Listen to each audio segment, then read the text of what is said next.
Near to 100% आप लोग ये वाला फॉर्मूला यूज कर रहे होंगे। आपको इस चैप्टर के अंदर न्यूमेरिकल्स नहीं आते, मतलब आपको चैप्टर कुछ नहीं आता। आप लोगों ने किस किस ने इंटरस्टेलर मूवी देखी है, और जैसी लाइट आई टक करके यहाँ से इलेक्ट्रॉन निकल गया। मतलब सर आप ये कहना चाह रहे हो कि मैं जैसे जैसे यहाँ से आगे बढ़ता हूँ मेरी वैल्यू बढ़ती है? बिल्कुल यही कह रहा हूँ।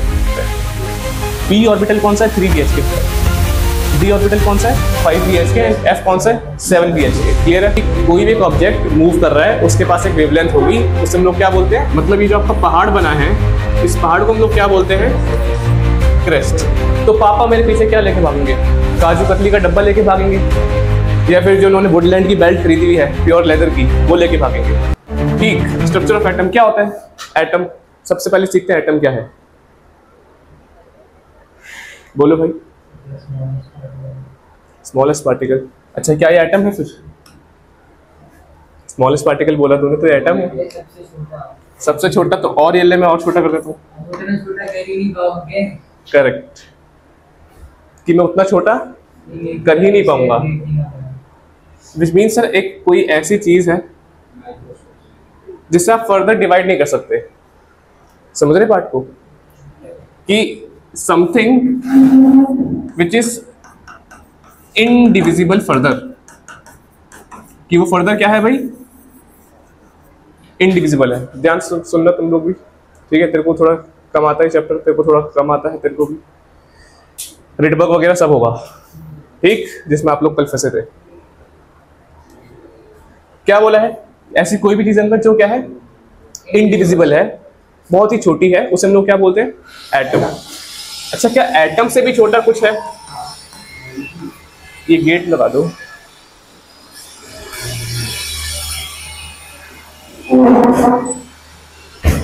यहां से ये बिल्कुल। अच्छा क्या एटम से छोटा कुछ है? क्या है? हाँ, उसे हम लोग क्या कहते हैं? सब एटॉमिक पार्टिकल्स। फॉर एग्जाम्पल हम लोग क्या बोलते हैं क्लास के अंदर कि आपकी हेडिंग ये है, सब हेडिंग ये है, मतलब एक बड़ी हेडिंग उसके नीचे छोटी हेडिंग। सिमिलरली एक एटम के अंदर उसके जो छोटे छोटे पार्टिकल्स होंगे उसे हम लोग क्या बोलेंगे? सब एटॉमिक पार्टिकल्स। क्लियर है? ठीक है। अब सर ये क्या क्या होते हैं? तो ये देख मुन्ना, हमें जो पढ़ने हैं वो 3 टाइप के हैं, है ना? हम कौन से जानते हैं? आप बोलोगे सर मैं जानता हूं इलेक्ट्रॉन, प्रोटॉन और न्यूट्रॉन। क्या इनसे छोटा भी कुछ है? हाँ है। डी न्यूट्रॉन भी समथिंग होता है, वो आप लोग के कोर्स की बात नहीं है, वो बस एक फैक्ट्स अगर आप देखना चाहें तो आप लोग देख सकते हैं फैक्ट्स को।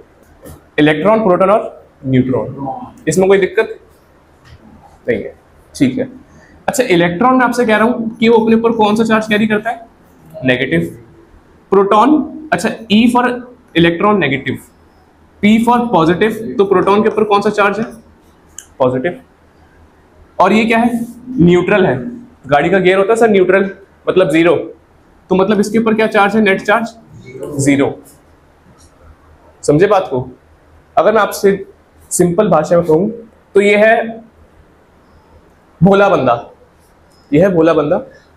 अब इसकी संगत में अगर एक पॉजिटिव बंदा आए तो वो कैसा हो जाएगा? पॉजिटिव हो जाएगा। अब अगर इसकी संगत में एक नटखट बंदा आए नेगेटिव वाला, तो वो कैसा हो जाएगा? नेगेटिव। मतलब एक बात क्लियर है कि अगर न्यूट्रॉन के साथ में इलेक्ट्रॉन को जोड़ दूं तो नेट नेगेटिव हो जाएगा, अगर मैं प्रोटॉन को जोड़ दूं तो नेट पॉजिटिव हो जाएगा। वैसे प्रोटॉन होता है, वो मैंने एग्जांपल के लिए बताया आपको, नेगेटिव का पार्ट। समझे बात को? ठीक है, ठीक है, ठीक है। फिर आते हैं हमारे पास कुछ, ठीक है, ये क्या है आपका? एक्स। एक्स से यहाँ पे इस चैप्टर में हम लोग डिनोट करेंगे एलिमेंट्स को, ठीक है? वो हो गया कि सर तो नहीं वो वाला नहीं है। यहाँ पे हम लोग क्या डिनोट करेंगे? एलिमेंट्स को। ये P और Q दिख रहे हैं आपको यहाँ पे?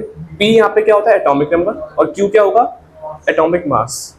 फॉर एग्जाम्पल मैं आपसे कह रहा हूँ O, दैट इज ऑक्सीजन, तो यहाँ पे X क्या है? O है। P यहाँ पे क्या होगा? Atomic number. ऑक्सीजन का एटॉमिक नंबर क्या होता है? 8। उसका एटॉमिक मास क्या होता है? 16। अच्छा 90% केस के अंदर मैंने आपको क्या बोला है? कि एटॉमिक मास डबल होता है एटॉमिक नंबर का। देख ध्यान से समझ, कुछ इस तरह हम लोग डिनोट कर रहे होते हैं एलिमेंट्स को। x यहाँ पे एलिमेंट है, p एटॉमिक नंबर है और q उसका एटॉमिक मास है। ठीक, 90% केस के अंदर क्या होता है कि जो आपका एटॉमिक नंबर है उसी का डबल हमारा क्या होता है एटॉमिक मास। 90%, हमेशा ऐसा नहीं है। आप लोग कितनी चीजें उठा के देखेंगे उनका डबल नहीं है, समझे बात को। फॉर एग्जाम्पल मैं आपसे क्लोरीन कहता हूँ, क्लोरीन का क्या निकल के आता है बताओ, उसका एटॉमिक नंबर क्या है क्लोरीन का 17 सर 17।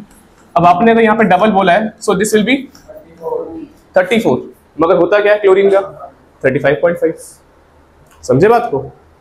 ठीक है, तो ये 90% केस के अंदर वैलिड हो जाता है, 100% के अंदर वैलिड नहीं है, लिखो इस बात को। ठीक है, मूविंग अहेड। अच्छा नेक्स्ट हम लोग क्या बात कर रहे हैं, एटॉमिक नंबर की।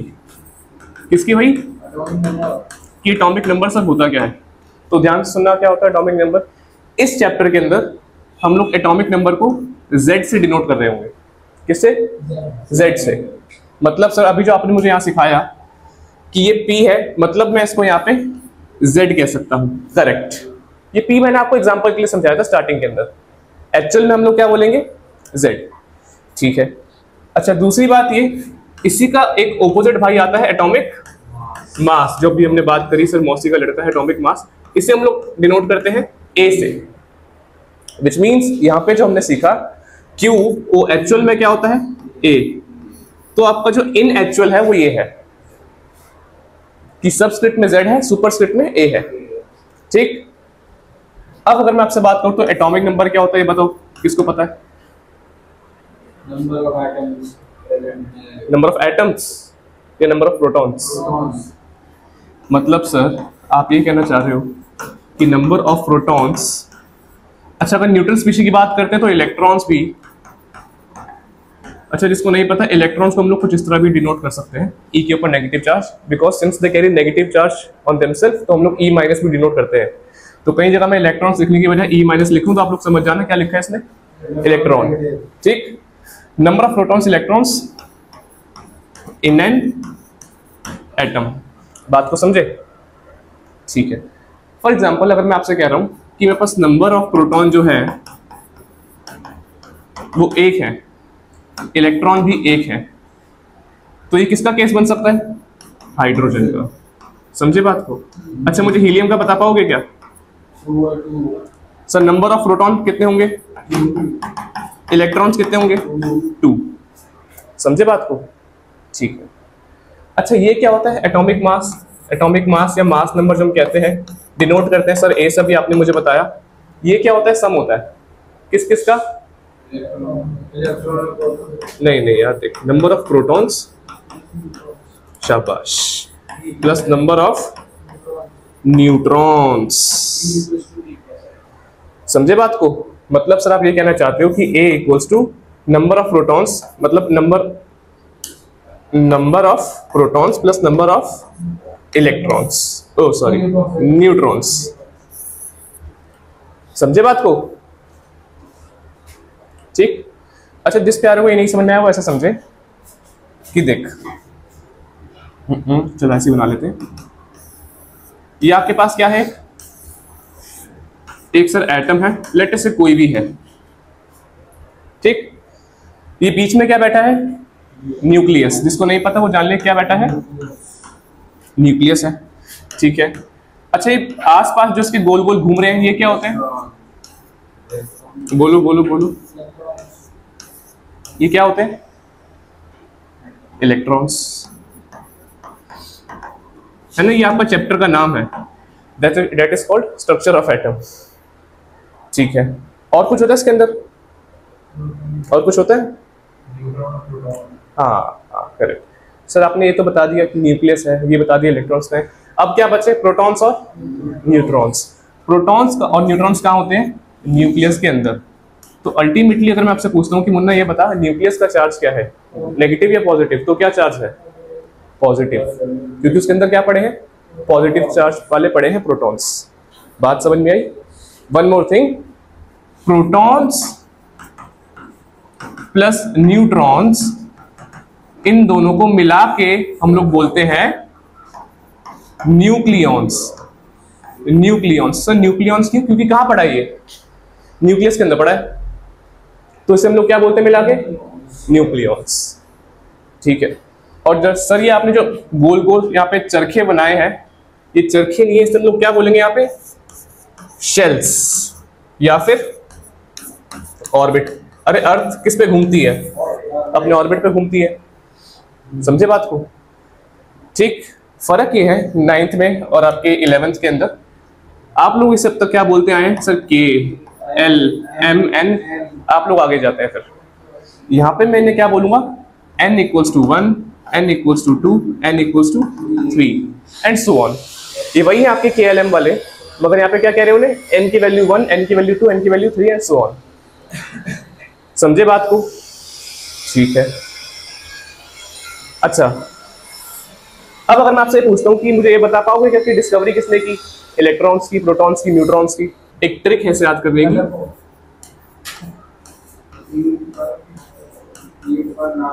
जी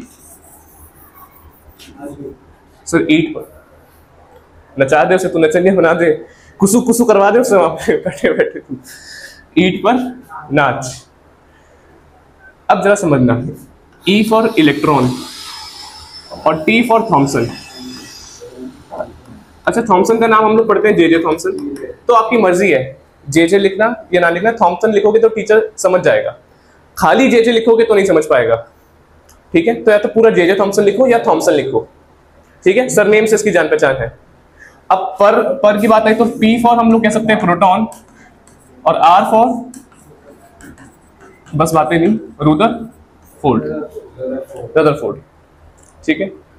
अब आपकी किताब के अंदर यहाँ पे गिवन है कि सर यहाँ पे इसने किया एक्सपेरिमेंट गोल्ड फॉइल का, उसके बाद हमारे पास आए कैनाल रे एक्सपेरिमेंट करने वाले, है ना, जिन्होंने कैनाल रे का एक्सपेरिमेंट किया वो थे आपके यूगन गोल्डस्टीन, किन्होंने जिसके बाद किया। मगर सबसे पहले डिस्कवरी किसने की? प्रोटॉन का नाम प्रोटॉन किसने दिया? रदरफोर्ड ने। ठीक है, ये मैं आपको बता रहा हूँ, ये पेपर में आता नहीं है, ये वाइवा के अंदर आपसे पूछेगा टीचर। क्लियर है? अब बात क्या आई इसकी? तो सर नाच से मैं समझ गया न्यूट्रॉन है, और च से मैं समझ गया चैडविक है। तेरा जो भी ठहाका निकला है ना, ये कैसे है? ठीक है, तमीज में रह ले थोड़ा। चैडविक है, ठीक है, चैडविक। तो ये क्या थे? इनके फाउंडर्स। अच्छा, वन मोर थिंग, आओ इधर आओ, सुनो जरा इधर ध्यान से। अगर मैं आपसे बात करता हूं चार्ज ऑन 1 इलेक्ट्रॉन कितना है, क्योंकि चैप्टर आपका न्यूमेरिकल है। अगर आपको इस चैप्टर के अंदर न्यूमेरिकल्स नहीं आते, मतलब आपको चैप्टर कुछ नहीं आता है ना, ये बात आप लोग जानते हैं। तो चार्ज ऑन 1 इलेक्ट्रॉन कितना होता है? ये वैल्यू आप लोगों ने याद करनी है, 1.6 × 10⁻⁻19 कूलम। कूलम को डिनोट करते हैं कैपिटल C से, इसको नहीं पता। सिमिलरली सर, किसी चीज का चार्ज है तो उसका मास भी होना चाहिए। मास ऑफ इलेक्ट्रॉन क्या होता है, किसको याद है? शाबाश, भूले पड़े हैं। सो 9.1 × 10⁻31 kg। तो ये दो जो वैल्यूज हैं, ये दो वैल्यूज आपको अच्छे से याद होनी चाहिए, वरना आप लोग का चैप्टर तो समझ जाओ क्या ही होगा आगे। क्या तो था लास्ट? ठीक है। Next we have is isotopes. Isotopes, अच्छा 3-4 स्पीशी है, सब में नाम के आगे क्या लगेगा? आइसो। फर्क किसका है? टोप है या कोई बार है या कोई टोन है। ठीक, ध्यान से सुनना क्या है। ठीक, आइसोटोप्स क्या कहते हैं? सेम एटॉमिक नंबर है बट डिफरेंट मास नंबर। क्या बोला सर? फिर से एक बार बोलो कि मैं क्या कह रहा हूं। एटॉमिक नंबर जो है वो क्या है? सेम है। समझे बात को? एटॉमिक नंबर क्या है? वो सेम है, मगर जो आपके पास मास नंबर है वो क्या है? डिफरेंट है। ये आपके क्या हो गए? आइसोटोप्स। ये लिखा है हमने, नहीं आया? आया? ठीक। वन मोर थिंग हमने क्या बोली है कि जो जिनके पास डिफर करें नंबर ऑफ न्यूट्रॉन्स, जो नंबर ऑफ न्यूट्रॉन्स होते हैं अंदर वो क्या करें? डिफर करें, अलग अलग हो। और वन मोर थिंग हमने क्या बोली है कि जिनके पास केमिकल प्रॉपर्टीज तो क्या है वो सेम है, मगर डिफरेंट क्या है, physical properties. Same chemical but different physical properties. ठीक है, अच्छा एग्जांपल आप लोग क्या हो सकते हैं बताओ आइसोटोप्स के? आपके आर्गन वगैरह हो गए। आइसोटोप्स आपके क्या कहते हैं, हाइड्रोजन के बनते हैं, क्लोरीन के बनते हैं, समझे? तभी उनका एटॉमिक मास क्या आता है, अलग अलग आता है। सबके बनते हैं, बहुत सारे हैं, मैं बताता रहा हूँ। वो मैंने आपको 90% बताया ना केस, 10% में वही वाले केस आते हैं। ठीक है, उसके बाद है साहब आपके पास आइसो बार। आइसो बार ध्यान सुनना क्या है, ऐसी species with same number of mass, same mass number, जिनके पास क्या है, same mass number but different atomic number होना चाहिए ना, atomic number that is Z। समझे बात को? मतलब सर ऐसी चीजें जिनके पास मास नंबर जो है वो सेम है मगर एटॉमिक नंबर क्या है, डिफरेंट है। आओ इधर आओ, इधर आओ, इधर आओ, जरा कोने में आओ, इधर देखो जरा, ये क्या दिख रहे हैं आपको यहाँ पे? एग्जाम्पल, कैल्शियम का एटॉमिक नंबर 20 है, पोटेशियम क्या है 19, आर्गन 18, मगर जब आप लोग इन सबका मास निकालने आते हो सबका मास क्या आता है 40।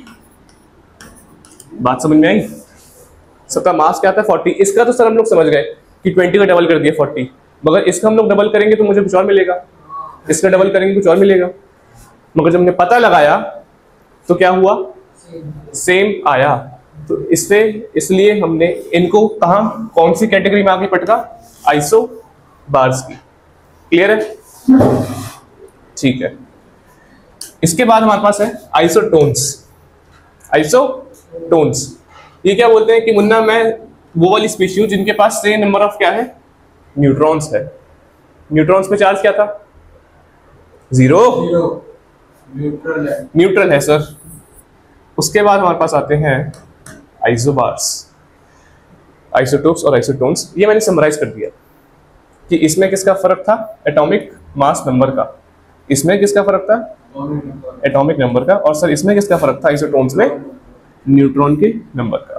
क्लियर है या कोई डाउट है? कुछ समझ नहीं आया? आया आया तेरे को? किसका?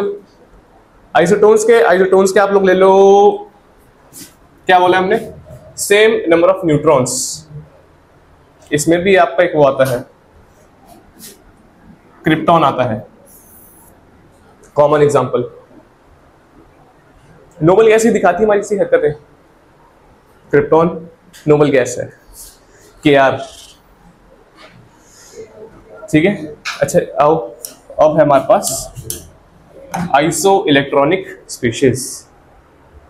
ये थोड़ी ज्यादा इंपॉर्टेंट हो जाती है। क्या हो गया, ये थोड़ी ज्यादा इंपॉर्टेंट हो जाती है एज कंपेयर टू अदर्स। समझे? पढ़िए, पहले नाम सुना है, ठीक है, अभी सुन लो। आइसो इलेक्ट्रॉनिक स्पीशीज ऐसी स्पीशीज जिनके पास एटम्स, आयंस और मॉलिक्यूल्स, उन सभी के पास क्या है, सेम नंबर ऑफ इलेक्ट्रॉन्स। देखते ही पहले याद करो 30 सेकंड के अंदर, 10 सेकंड के अंदर, सॉरी हट गया मैं लो, कि ऐसी स्पीशीज आर एटम्स, आयंस और मॉलिक्यूल्स जिनके पास क्या है, same number of electrons. Clear है? करें, देखो फॉर एग्जांपल यहाँ पे कौन से लिख रहे हैं आपको, नाइट्रोजन और एल्यूमिनियम 3+, और कौन सा, फ्लोरीन माइनस और नियॉन गैस। नाइट्रोजन के पास कितने इलेक्ट्रॉन होते हैं, सर 7 होते हैं। इसे भूल जाओ, इसे भूल जाओ सर, नाइट्रोजन के पास होते हैं 7 इलेक्ट्रॉन। एटॉमिक नंबर 7 है, मतलब 7 इलेक्ट्रॉन है। ठीक है, अच्छा अगर मैं आपसे कह रहा हूं उसके ऊपर चार्ज -3 है, मतलब 3 एक्स्ट्रा पड़े हैं, 3 एक्स्ट्रा पड़े। ये मत सोचना कि सर प्लस मतलब एक्स्ट्रा है। अगर इसमें दिक्कत है फिर तो काफी बेस में दिक्कत है, आपकी बेस खराब है। माइनस का मतलब क्या है कि एक्स्ट्रा पड़े हैं, मतलब सर 7 तो होते ही हैं, 3 एक्स्ट्रा पड़े हैं तो क्या हो गए, टोटल 10 पड़े हैं। ठीक है। अब एल्यूमिनियम का जो एटॉमिक नंबर होता है वो होता है 13। प्लस का मतलब क्या है कि 3 कम पड़े हैं, समझे? मतलब सर -3 हो गया और 10 आ गया। ध्यान से देखो, स्पेशीज दोनों डिफरेंट थी।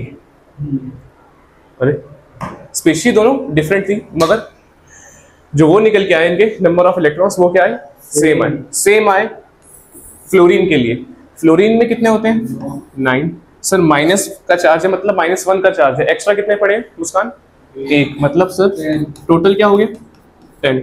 जब मैंने नियॉन गैस का निकाल के देखा, उसके पहले से ही 10 थे, उसके पहले से ही 10 थे न्यूट्रल स्पीशीज के अंदर। तो उस पर आप दिख रहा होगा कोई चार्ज नहीं है, ना प्लस का ना माइनस का। मगर ये भी आपस में क्या हो गए? Iso electronic species. आया वंश, हार्दिक, हर्षित? हाँ जी वीर जी, आया? ठीक है, लिखो लिखो। लिख लिया तो बताओ।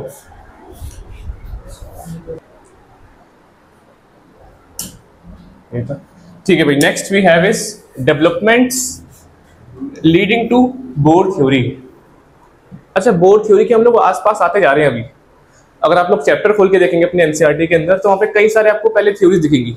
पहले कौन सा दिखेगा आपको?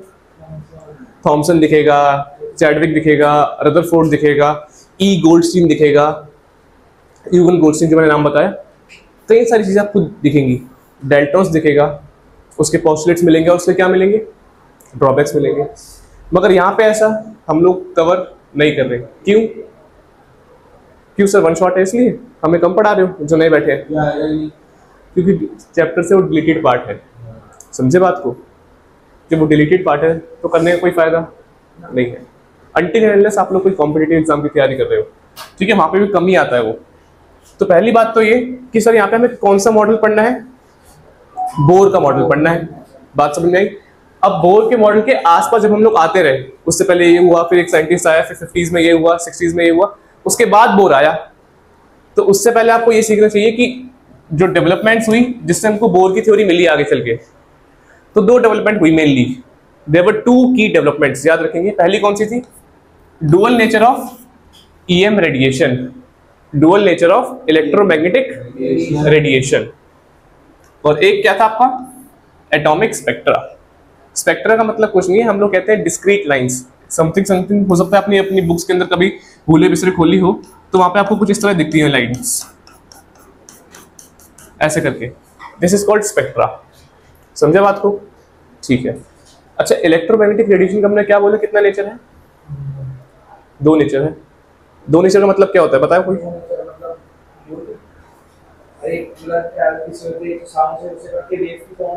ठीक है, ठीक है। और एक नहीं, पार्टिकल, पार्टिकल। समझे बात को? तो जिस मेरे प्यारे को नहीं पता वो अभी जान ले। सर डुअल नेचर आप कह रहे हो, मतलब ये 2 फेसेस है, बहरूपिया है, इसकी 2 साइड है, एक टेल भी है और एक हेड्स भी है। एक इसे हम कहते हैं कौन सा नेचर? Particle nature. एक हम कौन सा नेचर कहते हैं? Wave nature. ये आपका एक सेपरेट चैप्टर है क्लास 12 के अंदर, डुअल नेचर ऑफ लाइट करके। तो मतलब अभी आप लोग को जो लग रहा था कि जो लाइट का जो नेचर है वो क्या है? वेव है। कि मैंने यहां से लाइट ऑफ है, ये लाइट मैंने ऑन करी तो ये वेव्स की फॉर्म में आ गई। मगर हो सकता है ये पार्टिकल की तरह ट्रैवल कर रही है। पार्टिकल का मतलब समझते हैं क्या होता है? पार्टिकल का मतलब है कि सर छोटे छोटे पार्टिकल्स में, फॉर एग्जांपल मैं आपसे कह रहा हूँ ये आपके सूरज मामा है और यहाँ से लाइट आ रही है, बातें नहीं, और यहाँ खड़े हो आप, तो आपको लग रहा है तो वेव्स में फॉर्म में आ रही हो सकता है ये छोटे छोटे टुकड़ों के फॉर्म में आ रही हो, कुछ इस तरह, कुछ इस तरह स्क्वायर पैकेट्स के अंदर आ रही हो कि सर इसकी एनर्जी इसमें जा रही हो, इसकी एनर्जी इसमें, इसकी एनर्जी इसमें, बिकॉज हमने पढ़ा है कि एनर्जी ट्रांसफर होती रहती है। आपका law of conservation of energy, गाड़ी की हेडलाइट्स चलाते तो उसमें भी तो दिखते हैं छोटे छोटे पार्टिकल होते हुए। वो तेरा कौन सा फिनोमेना है? वो तेरा टिंडल इफेक्ट है। वो तेरे को मिट्टी दिख रही है, समझा? फोटॉन्स नहीं दिख रहे। इसे हम लोग क्या कहते हैं? इन छोटे पैकेट्स को, स्मॉल पैकेट्स को हम लोग क्या कहते हैं? बोलो। इन्हें हम लोग कहते हैं क्वांटा। क्वांटा, क्वांटा का ही दूसरा नाम है जब लाइट के टर्म्स में बात करते हैं, फोटॉन्स। कुछ समझ आया? मुझे लगा नहीं तुम्हें आया। बताओ, आया मुस्कान? ठीक है। क्वांटा और फोटॉन्स। अब हो सकता है सर या तो वो वेव की फॉर्म में आए या तो लाइट की, या तो आपका पार्टिकल की फॉर्म में आए। आइंस्टाइन ने एक बार कहा था, जो इंसान कहता है कि मुझे लाइट का फिनोमेना पता चल गया, इट इज अ रास्कल, कि वो एक रास्कल है जो मुझे कहता है कि मुझे लाइट का नेचर पता चल चुका है। क्योंकि जब हम लोग उसे पार्टिकल की तरह बिहेव करते हैं तो वो वेव की तरह हो जाता है, जब वेव की तरह लेते हैं तो पार्टिकल की तरह हो जाता है, पार्टिकल लेते तो वेव हो जाता है, ऐसे काम करता है वो। समझे बात को? तो एक टर्म उन्होंने यूज किया था, रास्कल है वो बंदा। रास्कल का मतलब आप लोग जानते हैं आज की डे टू डे लैंग्वेज के अंदर, मूर्ख। हाँ, समझे बात को? और एटॉमिक स्पेक्ट्रा हम लोग पढ़ेंगे अभी। अच्छा, इसमें कोई डाउट? ठीक है, बात करते हैं जरा हम लोग एटॉमिक स्पेक्ट्रा की। अच्छा, उससे पहले मैं आपको जरा ये पढ़ा दूं इलेक्ट्रोमैग्नेटिक वेव थ्योरी। जो आपकी इलेक्ट्रोमैग्नेटिक वेव है कुछ इस तरह ट्रैवल करती है। कैसे? कि सर एक वेव है कुछ इस तरह, और आसपास उसके क्या ट्रैवल भी करेगी, एक और फील्ड ट्रैवल करेगी। समझे बात को? तो एक कौन सी है आपकी मैग्नेटिक फील्ड है जो आपको दिख रही होगी यहाँ पे कुछ इस तरह, ये वाली आपकी कौन सी है? Magnetic field. ठीक है, और जो कुछ इस तरह जा रही है, परपेंडिकुलर पे जा रही है, दैट इज कॉल्ड आपका इलेक्ट्रिक फील्ड। क्लियर है? ठीक है।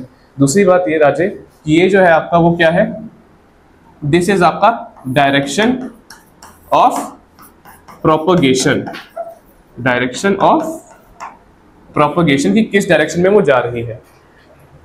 समझे बात को? ठीक है, ठीक है। अच्छा, ये पहली बार किसने दी सर, ये भी बताओ जरा, ये भी बताओ, ये भी बताओ। ऐसे कैसे स्वाद आएगा? आप लोगों ने मैक्सवेल साइंटिस्ट का नाम सुना होगा,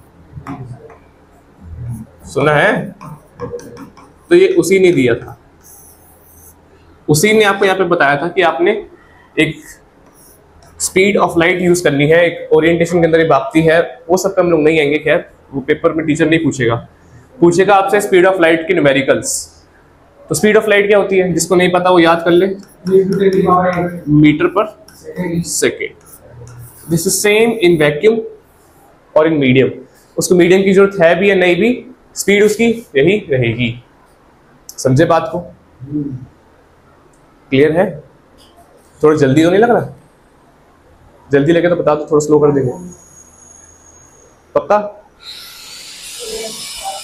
ठीक, बढ़े आगे, बढ़े, बताओ बताओ। ठीक,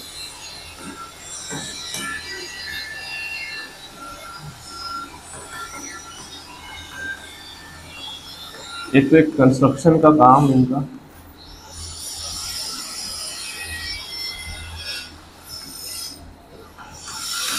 इलेक्ट्रोमैग्नेटिक स्पेक्ट्रम,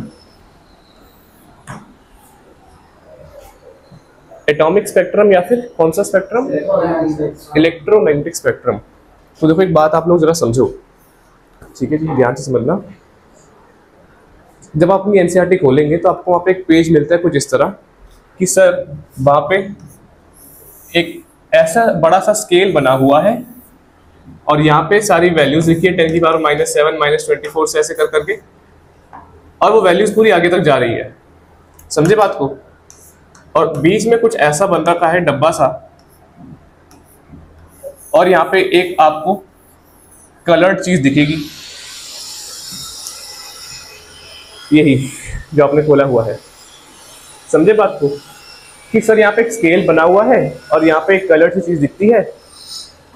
अब जरा आते हैं, उसे हम लोग क्या बोलते हैं, एटॉमिक या फिर इलेक्ट्रोमैग्नेटिक स्पेक्ट्रम। यहाँ पे हम लोग आपकी सारी क्या दिखाते हैं, रेज। क्या दिखाते हैं? रेज। ठीक, कौन सी रेज बोलो? Alpha beta gamma. इलेक्ट्रोमैग्नेटिक देखो यूवी रेज, इंफ्रा रेज। हाँ देखो, आपके पास मैं बताता हूँ कौन सी है। एक्स रेज है आपके पास, गामा रेज है आपके पास, यूवी रेज है, इंफ्रारेड है, माइक्रोवेव। तो क्या आप उसे सीक्वेंस के अंदर याद कर सकते हैं? वही उसी पे आ रहा हूं मैं कि सर मेरे याद ही मुश्किल है काफी याद करना। तो एक मैं आपको ट्रिक दे रहा हूँ, क्या ट्रिक है याद रखेंगे। एक ट्रिक मैं यहीं पे लिख रहा हूँ, दैट इज गाड़ी XUV इन माई रेंज। अच्छा, XUV करके एक गाड़ी आती है ना, तो तू यार अब तू 300 700 अब तो सनरूफ से ही बाहर आ जाएगा उसकी 700। गाड़ी XUV इन माई रेंज, कि मेरी रेंज की गाड़ी है वो। कैसे याद करूँ सर उसे? देखो, गाड़ी का मतलब कौन सी रे? Gamma ray. तो पहले यहाँ पे कौन सी आई? गामा आ गई। फिर आपके पास एक्स रेज, मतलब सर एक्स रे आ गई। फिर यूवी रेज आ गई, और फिर क्या बोला जाता है? Infra rays, infrared, infrared कहते हैं। फिर कौन सी? इन माई रेंज, तो माई से क्या आएगा? माइक्रोवेव आएगा, माइक्रोवेव्स आ गई। And last but not the least कौन सी आ गई? Radio waves. समझे बात को? Radio waves. तो यहां से आपकी एक ट्रिक बन गई। मगर आप बोलोगे सर एक बात बताइए जरा, आपने यूवी और इंफ्रारेड के बीच में ये आपने क्या बनाया है? देखो, इससे हम लोग क्या कहते हैं, यहां पे आपको क्या मिलता है? Visible spectrum. Visible spectrum. Sir अब ये क्या बोला है विजिबल स्पेक्ट्रम? पहले तो मेरे को ये स्केल समझ नहीं आया, बला नहीं है, ध्यान से समझ। विजिबल स्पेक्ट्रम को ही हम लोग देख सकते हैं। क्या हम लोग इन सब रेस को देख सकते हैं? नहीं सर, इन सब तो एक्सपेरिमेंट होते हैं एक्सरे यूवी रेस से। यूवी रेस तो हार्मफुल करती है, कैंसर कर देती है। तो पहली बात तो ये जो यूवी और इंफ्रारेड के बीच में बनता है दैट इज कॉल्ड, क्या बना आपका पूरा? Visible spectrum. इसी के अंदर आपका कलर होता है यहाँ पे विबग्योर की तरह बना हुआ, पूरा विबग्योर आपका यहाँ पे होता है। अगर अपनी एनसीईआरटी आप खोलोगे आपको दिखेगा कि सर यहाँ पे वॉयलेट है और यहाँ पे आपको एंड के अंदर क्या मिलता है? रेड मिलता है। वेवलेंथ अगर आप लोग देखें, इसकी कितनी होती है? 400। इसकी कितनी होती है रेड की? 700। तो अगर आपसे एमसीक्यू आता है कि मुन्ना या अच्छा मुन्नी नहीं, कि मुझे ये बताओ कि हाईएस्ट वेवलेंथ किसकी है? हाईएस्ट वेवलेंथ किसकी है? तो याद रखेंगे किसकी है? रेड की है। और है कितनी? 700 है। हाँ उस पर आएंगे अभी हम, इनवर्स रिलेशन है ना। और सर लोएस्ट किसकी है? लोएस्ट वेवलेंथ किसकी है? वो वॉयलेट की है, दैट इज 400। तो मतलब एक बात तो क्लियर है कि सर मुझे यूवी और इंफ्रारेड के बीच में विजिबल स्पेक्ट्रम मिलेगा जो मैं देख सकता हूँ। किस फॉर्म में देख सकता हूँ? विबग्योर फॉर्म में देख सकता हूँ, जहां पे रेड की वेवलेंथ सबसे ज्यादा होती है 700 और सबसे कम होती है वॉयलेट की, दैट इज 400। ये बात क्लियर है? ठीक है, ठीक है, ठीक है। वन मोर थिंग, यहाँ पे एनसीईआरटी के अंदर जो वैल्यूज गिवन है पावर की, उससे आप लोग थोड़ा बहुत याद करेंगे कि इसके 10 की पावर माइनस इतने से इतने तक है। एक्सरे यहाँ से यहाँ जाती है। कई बार पूछ लेता है कि एक्सरे की रेंज बताओ क्या है, 10 की पावर दिस से 10 की पावर दिस तक, तो आप लोग याद करेंगे। ठीक है, अच्छा अब है आपके पास कैरेक्टरिस्टिक्स ऑफ इलेक्ट्रोमैग्नेटिक वेव या ईएम वेव। ठीक है, आप चाहे तो इसे शॉर्ट फॉर्म के अंदर EMW भी कह सकते हैं। क्लियर है? अब आओ जरा समझते हैं। अच्छा, very easy again, very easy. आपको एक वेव दिख रही है, मैंने बनाई है सर, एक वेव आपने बनाई है। यहाँ पे आप लोग ध्यान से देखें तो मैंने एक पॉइंट यहाँ लगाया है और एक पॉइंट कहाँ लगाया है? यहाँ लगाया है। मतलब ये जो एक पूरी वेव बनी है ऐसे करके, इस पूरे को हम लोग क्या बोलते हैं? क्रेस्ट। क्रेस्ट मतलब ये जो आपका पहाड़ बना है, इस पहाड़ को हम लोग क्या बोलते हैं? क्रेस्ट। क्लियर है? और ये जो आपका डेप्थ बना है, इसे हम लोग क्या बोलते हैं? ट्रफ। टफ की स्पेलिंग में हमने एक R लगा दिया बीच में, ट्रफ। क्लियर है? मतलब सर एक वेव ऐसे बनेगी, ऐसे ऐसे करके जाएगी, वो ब्लू है पानी का, नहीं करते करते आगे, तो एक क्रेस्ट बनाएगी, एक ट्रफ बनाएगी बार बार। अब मैं आपसे क्या कह रहा हूं कि ये जो आपकी पूरी वेव बनी, आपको एक क्रेस्ट दिख रहा है और एक ट्रफ दिख रहा है। Distance between two consecutive crest और ट्रफ। अच्छा, ये इसका एक साइकिल है, फिर अगला एक साइकिल क्या होगा? पूरा ऐसे करके एक साइकिल। समझे बात को? अगर आपसे बात करूं सो सर ये आपको मेरा क्या है? हाफ साइकिल है। ये मेरा क्या है? अनदर हाफ साइकिल है। दो हाफ साइकिल को जोड़ेंगे तो कंप्लीट साइकिल बना। ठीक है ना? दिख रहा होगा आपको एक। मतलब मैं आपसे ये कह रहा हूं कि अगर मैं एक क्रेस्ट और एक ट्रफ के बीच में आऊं, इस पार्ट को मैं क्या बोलूंगा? वेवलेंथ, कि उस वेव की लेंथ क्या है। क्लियर है? उससे मैं डिनोट करता हूं लैम्डा के सिंबल से, जो कुछ ऐसा होता है। क्लियर है? ठीक है। उसके बाद मैं यहाँ पे कुछ चीजें इस्तेमाल करूंगा, एफ विच मीन्स फ्रीक्वेंसी क्या होगी मेरी, और मेरे पास टी क्या होता है, टाइम पीरियड। अगर आपको याद है इनका रिलेशन तो अच्छी बात है, नहीं याद तो जान लो, frequency equals to 1 by time period, similarly time period equals to 1 by frequency. Clear है? तो उसका भी यहाँ पे काम होगा कि सर टाइम के साथ कैसी वेव जा रही है, कितनी ऊपर जा रही है, कितनी नीचे जा रही है। अच्छा, ये जितना ऊपर जाएगी मतलब पहाड़ आपका जितना ऊंचा बनेगा, जितना पीक पे बनेगा, जितना पहाड़ ऊंचा है उस हाईएस्ट पॉइंट को हम लोग क्या बोलते हैं, एम्पलीट्यूड, है ना। हम लोग जब डीजे वगैरह लगाते हैं तो उसमें होता है एम्पलीट्यूड का ऑप्शन कि आवाज कितनी ऊंची चाहिए, समझे बात को। फिर एक ऐसी टर्म आता है पिच करके। पिच का मतलब क्या होता है कि कितनी पतली पतली आपकी बनेगी, जितनी पतली पिच होगी, जितनी ज्यादा होगी, उतनी आपको आवाज में चुभेगी। जैसे लड़की, अच्छा लड़की नहीं, जैसे कुछ घिसते हैं ना बर्तन। हाँ, बर्तन ठीक है, बर्तन ठीक है। नहीं देखो, लड़कियों की आवाज तो कितनी मीठी होती है, लड़कियां तो कितनी अच्छी होती हैं। बॉटम आज आप समझोगे, उल्टा नहीं बोला है तू ना जरा अपनी जुबान संभाल ले थोड़ी, ठीक है? ठीक है, मैं समझ गया तेरी बात कि तेरा वो मतलब नहीं था, मगर वो गलत साउंड कर रहा है तो आप समझो ना, क्योंकि मैं नहीं गलत, बाकी सब भी बैठे ना, थोड़ा तमीज में रहा। आपने वो समझा दिया, मैंने उसको बोले ऐसे बोला ही नहीं है। आया बड़ा फोन करना पड़ेगा मेरे को लग रहा है। कुछ लोग ऊपर से अच्छा होता है। बस अब जस्टिफाई मत कर, चुप हो जा तू। ठीक है, अब बात करते हैं कैरेक्टरिस्टिक्स ऑफ ईएम वेव्स की। सर अभी आपने क्या पढ़ा है, वही पढ़ा है, मगर अब उसे थोड़ा इन डेप्थ पढ़ेंगे। ठीक, तो पहला हम लोग क्या देख रहे हैं, वेवलेंथ। वेवलेंथ मैंने आपको सिखाया अभी क्या है, वही है कि सर क्या है, डिनोट करेंगे लैम्डा से, और क्या होता है, distance between two consecutive crest और ट्रफ। क्रेस्ट का मतलब बता दिए, क्रेस्ट मतलब क्या था, सर अपर वाला पार्ट, ट्रफ क्या था, नीचे वाला पार्ट। ठीक है, फिर क्या बोला है कि सर एक आपने बताया फ्रीक्वेंसी। फ्रीक्वेंसी की यूनिट क्या होती है, हर्ट्ज। बहुत सारी होती है, हमें यहाँ पे कौन सी लेनी है, हर्ट्ज। डिनोट करते हैं HZ से। फ्रीक्वेंसी हम लोग अब तक डिनोट करते आ रहे थे F से। इस चैप्टर के अंदर मैं कुछ ऐसा सा बनाऊंगा, इसे हम लोग कहते हैं न्यू, समझे? इसे हम लोग क्या कहते हैं, न्यू, मतलब V की तरह है और V का एक पार्ट थोड़ा ऊपर है, ऐसे करके कुछ इस तरह, इस तरह। क्लियर है? ठीक है साहब, न्यू, NU, और स्पेलिंग प्रोनाउंसिएशन वही है NEW, नए वाला, है ना, नए वाली स्पेलिंग होती है न्यू। उसके बाद आता है एम्पलीट्यूड, डिनोट करते हैं, इसे हमने क्या बोला कि sir maximum height of wave. अच्छा, इसी से हम लोग कह सकते हैं कि उसकी इंटेंसिटी क्या है, समझे बात को। फॉर एग्जांपल मैं आपसे कह रहा हूँ कि आईफोन है, आईफोन की फ्लैश लाइट की इंटेंसिटी ज़्यादा है, सैमसंग की और ज़्यादा है, वीवो की कम है, मतलब कौन सी लाइट कितनी ज़्यादा ब्राइट है। फॉर एग्जाम्पल अभी मैंने तो कुछ आटा मारा, अब वो किस इंटेंसिटी से मारा, धीरे मारा या तेज मारा, धीरे मारा तो दर्द कम, ज़्यादा मारा तेज ज़्यादा, दर्द ज़्यादा। तो डिपेंड किस पे करता है, एम्पलीट्यूड पे, मेरी इंटेंसिटी पे, समझे बात को। मार नहीं रहा मैं, मजाक बताया बस।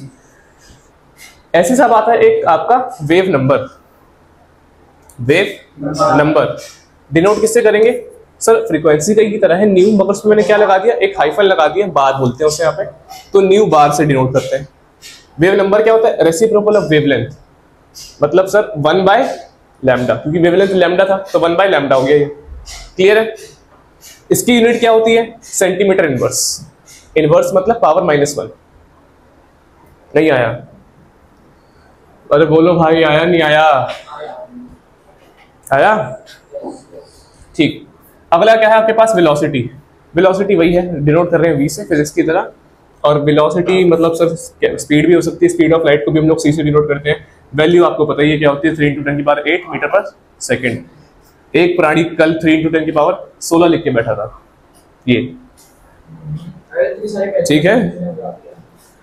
तो इसे आपको पेपर में पढ़ के जाना है स्लाइड को, वरना आपका काम थोड़ा मुश्किल हो जाएगा, क्योंकि इसमें आप देखो पूरे समराइज है हर एक पार्ट वेव के बारे में, समझा?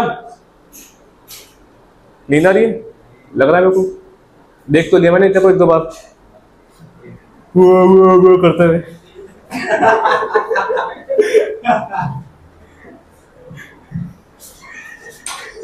अब ना हो जाए, जाएगा फिर घर।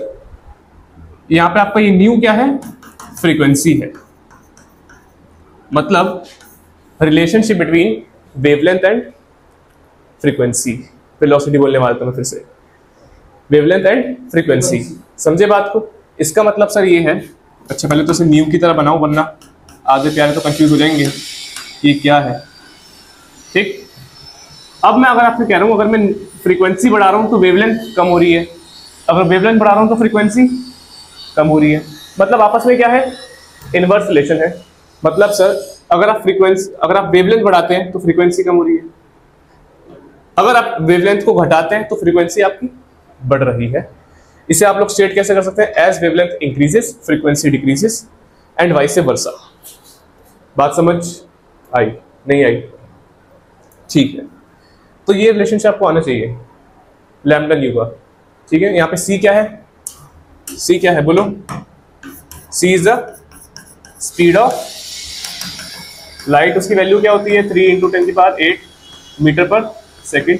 लैम्डा आपका क्या है, वेवलेंथ है। ये आपका क्या है, फ्रीक्वेंसी है। ठीक है, नेक्स्ट आपके पास है sir limitations to electromagnetic wave theory कि क्या लिमिटेशंस थी उसकी। तो पहली बात तो ये कि वो मेनली ब्रॉडली दो बातें बताना भूल गया या एक्सप्लेन कर पाया नहीं, एक्सप्लेन कर पाया मतलब फेल हो गया जिन्हें बताने पे। पहली क्या है, ब्लैक बॉडी रेडिएशन।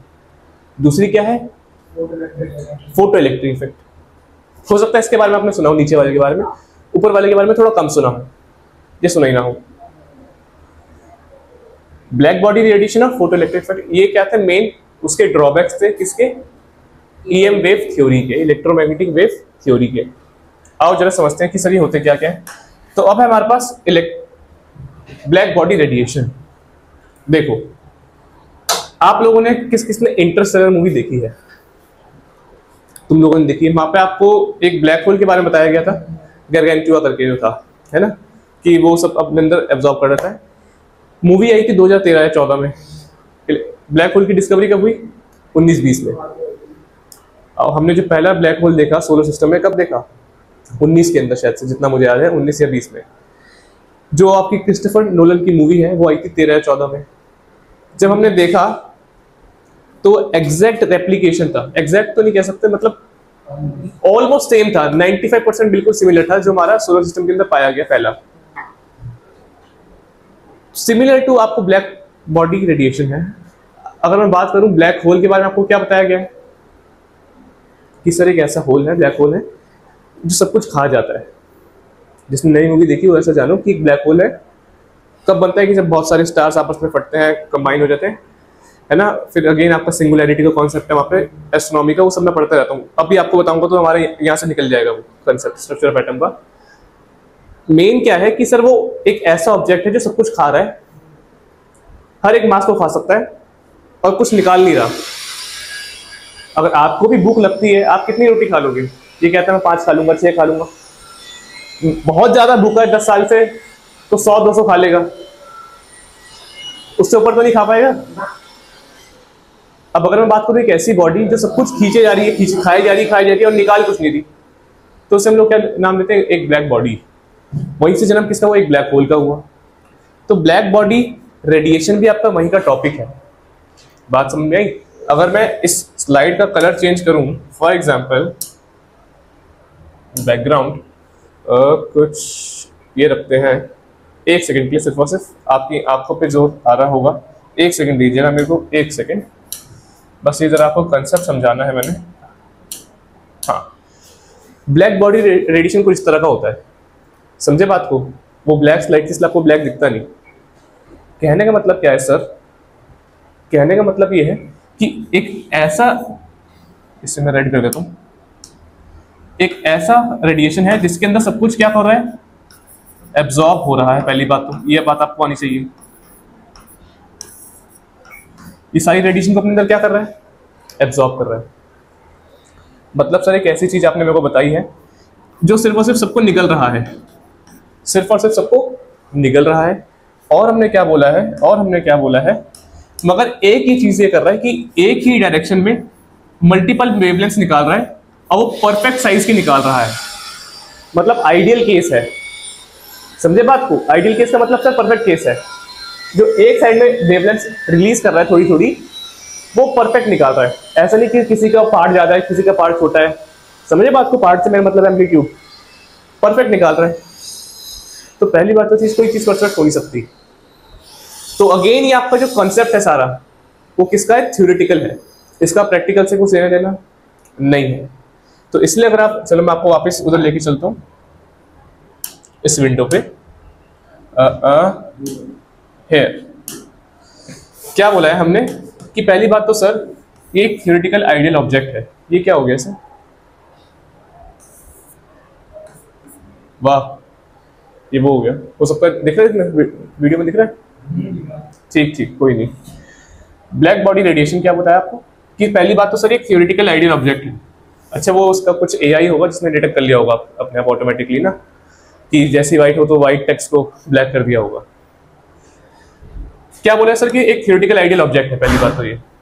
दूसरी बात आपको क्या बोला है कि एब्जॉर्ब कर रहा है सारी इंसिडेंट रेडिएशन। इंसिडेंट का मतलब क्या है? जो उससे पड़ रही है। और क्या कर रहा है? ना उसे रिफ्लेक्ट बैक कर रहा है, ना तो उसे कुछ दे रहा है। नो रिफ्लेक्शन और ट्रांसमिशन, ना तो कैसे निकाल रहा है, बस सबको अपने अंदर खाता जा रहा है। ठीक है। एमिट क्या करता है? Radiation perfectly all over wavelength, which means एक तरह के अंदर ऑल ओवर नहीं होगा, ये ओवरऑल होगा। ओवर ऑल वेवलेंथ्स, समझे बात को? ब्लू है, पानी पानी करते हुए यहां से निकल जा रही है। This was your black body radiation. Clear है? इसके बाद आता है आपका कौन सा पढ़ा था हमने? Photo electric effect. आओ जरा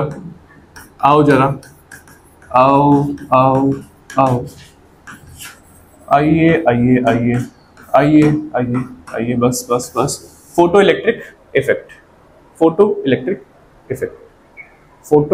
इफेक्ट क्या होता है?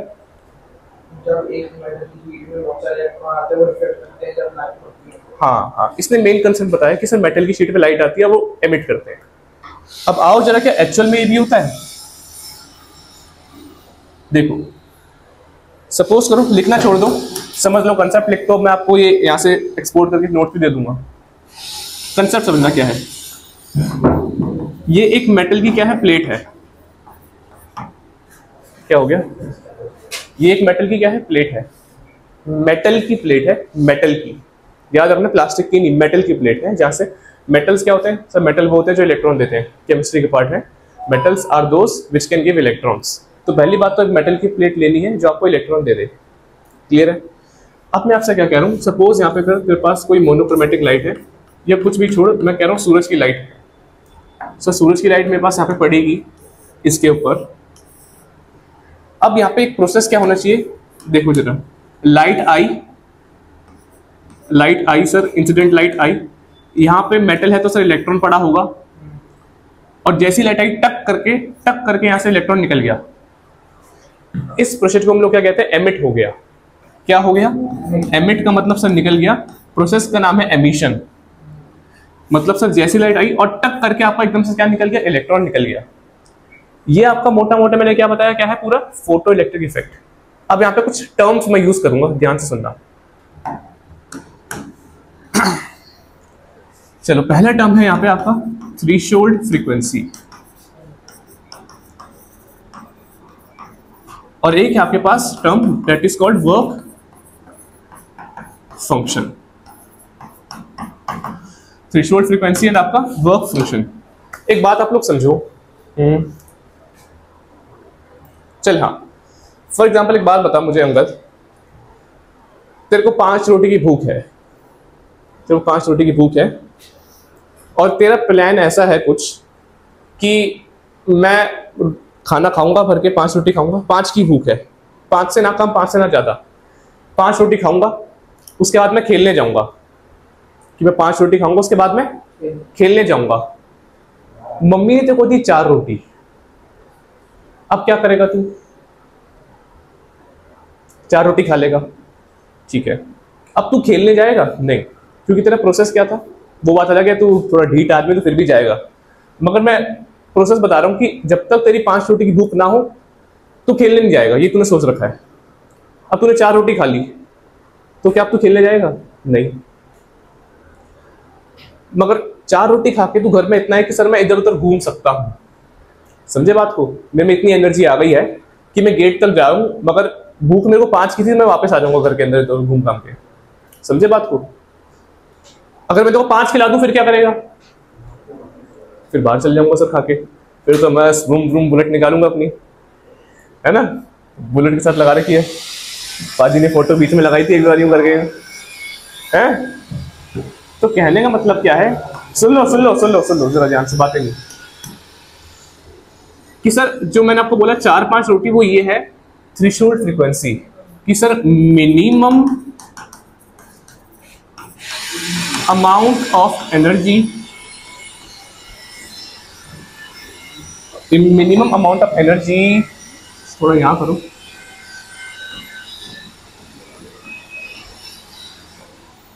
Given two electron for emission. Sir अभी तो आपने कहा एमिशन होगा नहीं, हाँ मैं कहा कह रहा हूं एमिशन हो रहा है, मतलब तू यहां से तो निकला, मतलब सर सपोज करते हैं मेरे को 5 रोटी की भूख थी, मम्मी ने मेरे को 4 रोटी दी, तो अब मैं यहां तक घूम सकता हूं, हो सकता है मैं यहां तक भी जाऊं, मगर मैं घर से बाहर नहीं जाऊंगा।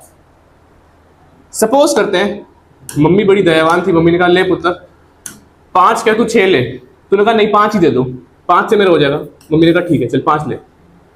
भूख कितने की थी? 5 की दी तेरे को 5, अब क्या होगा? अब तो सर मैं फटक खा के घर से बाहर। दिस इज कॉल्ड आपका फोटो इलेक्ट्रिक इफेक्ट। इस चीज को हम लोग बोलते हैं वर्क फंक्शन, कि again minimum amount of energy आपको दे दे to emit from metal plate या फिर मेटल। कहने का मतलब ये है कि सर इलेक्ट्रॉन को आपको उतनी एनर्जी देनी है जिससे वो बाहर निकले। तो उसमें डिफरेंस क्या होगा? डिफरेंस ये है कि एमिशन यहां पे आया तो इतना होगा, मगर इसमें डिफरेंस क्या है कि बाहर जाएगा प्रॉपर। वर्क फंक्शन में बाहर आ रहा है, थ्रेशोल्ड में अंदर ही घूम रहा है। हाँ, कि हमने इतनी एनर्जी दी है, minimum amount of energy for the emission हमने दे दी, मगर वर्क फंक्शन क्या है कि जब वो बाहर गया तब जो भी वर्क होगा वो हम लोग निकालेंगे। समझे बात को या नहीं समझे? अगर इसकी 5 जूल की एनर्जी है, मैं से 4 जूल दूं तो काम नहीं होगा, 5 ही दो तभी ये बाहर निकलेगा, तभी आपको कौन सा इफेक्ट शो करेगा? Photo electric effect. समझे? आया? लिखो। ठीक, बढ़े आगे। तो नेक्स्ट है आपके पास प्लैंक्स की क्वांटम थ्योरी। कि क्या होती है प्लैंक्स की क्वांटम थ्योरी? आप जरा समझते हैं।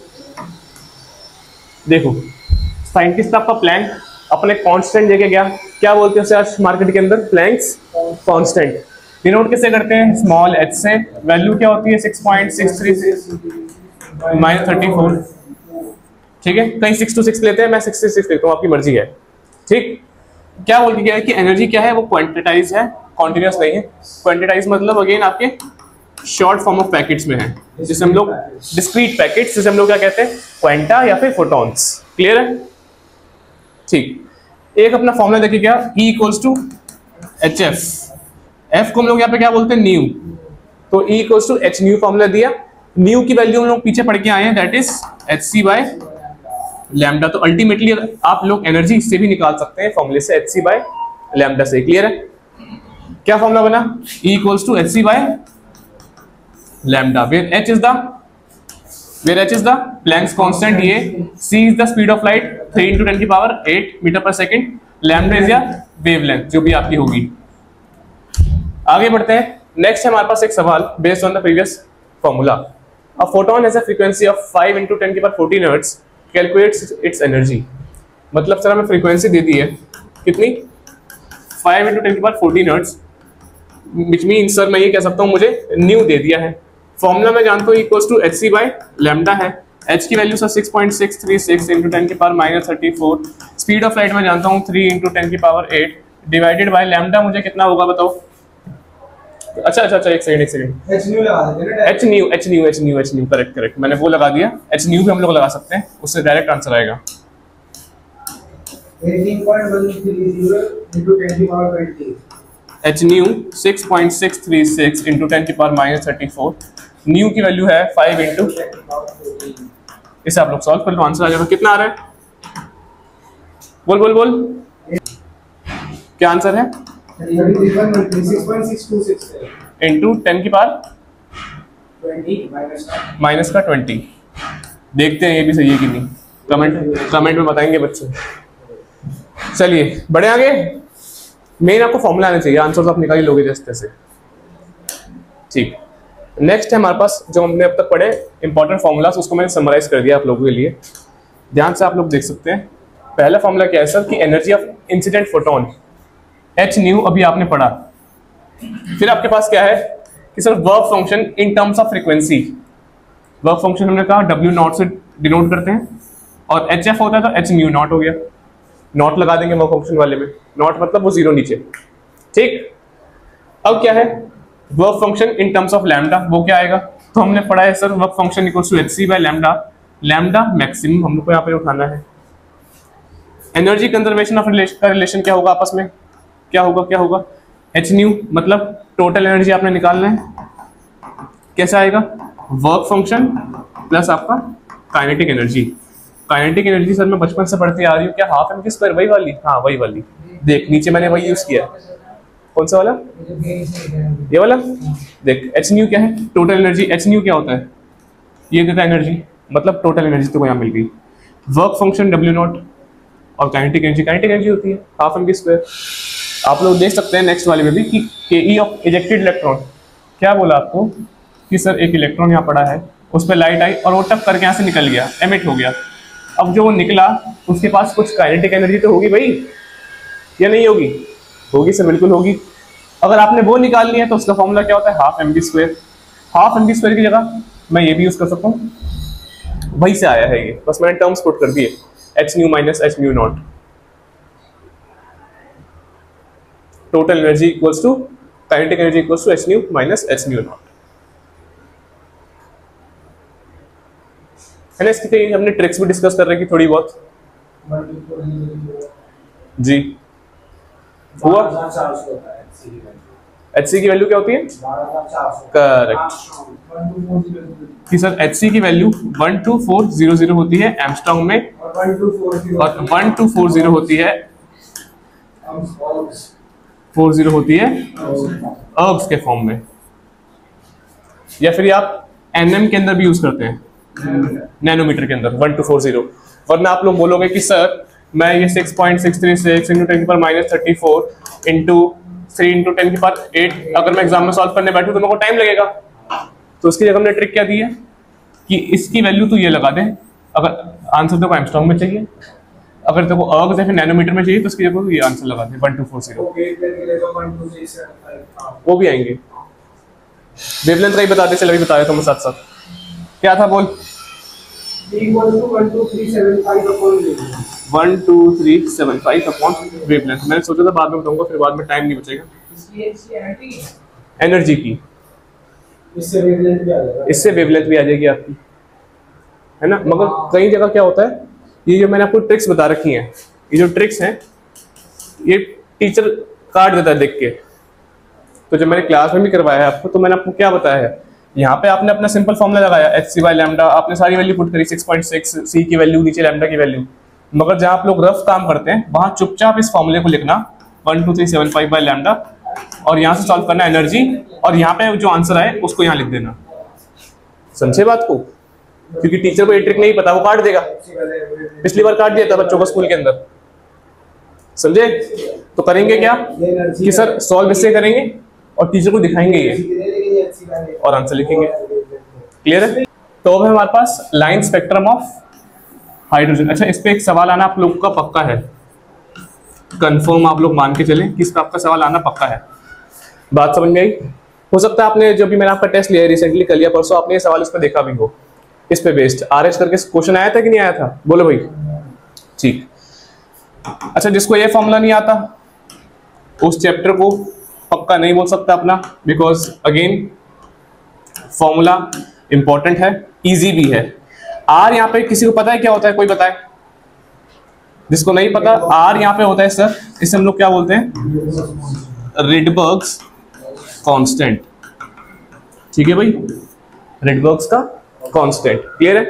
अब इस कांस्टेंट की कुछ वैल्यू होती है, क्योंकि हमने क्या बोला सर, प्लैंक्स कांस्टेंट है तो उसकी कुछ वैल्यू है 6 पॉइंट करके, रिडबर्ग कांस्टेंट है तो इसकी भी कुछ वैल्यू है।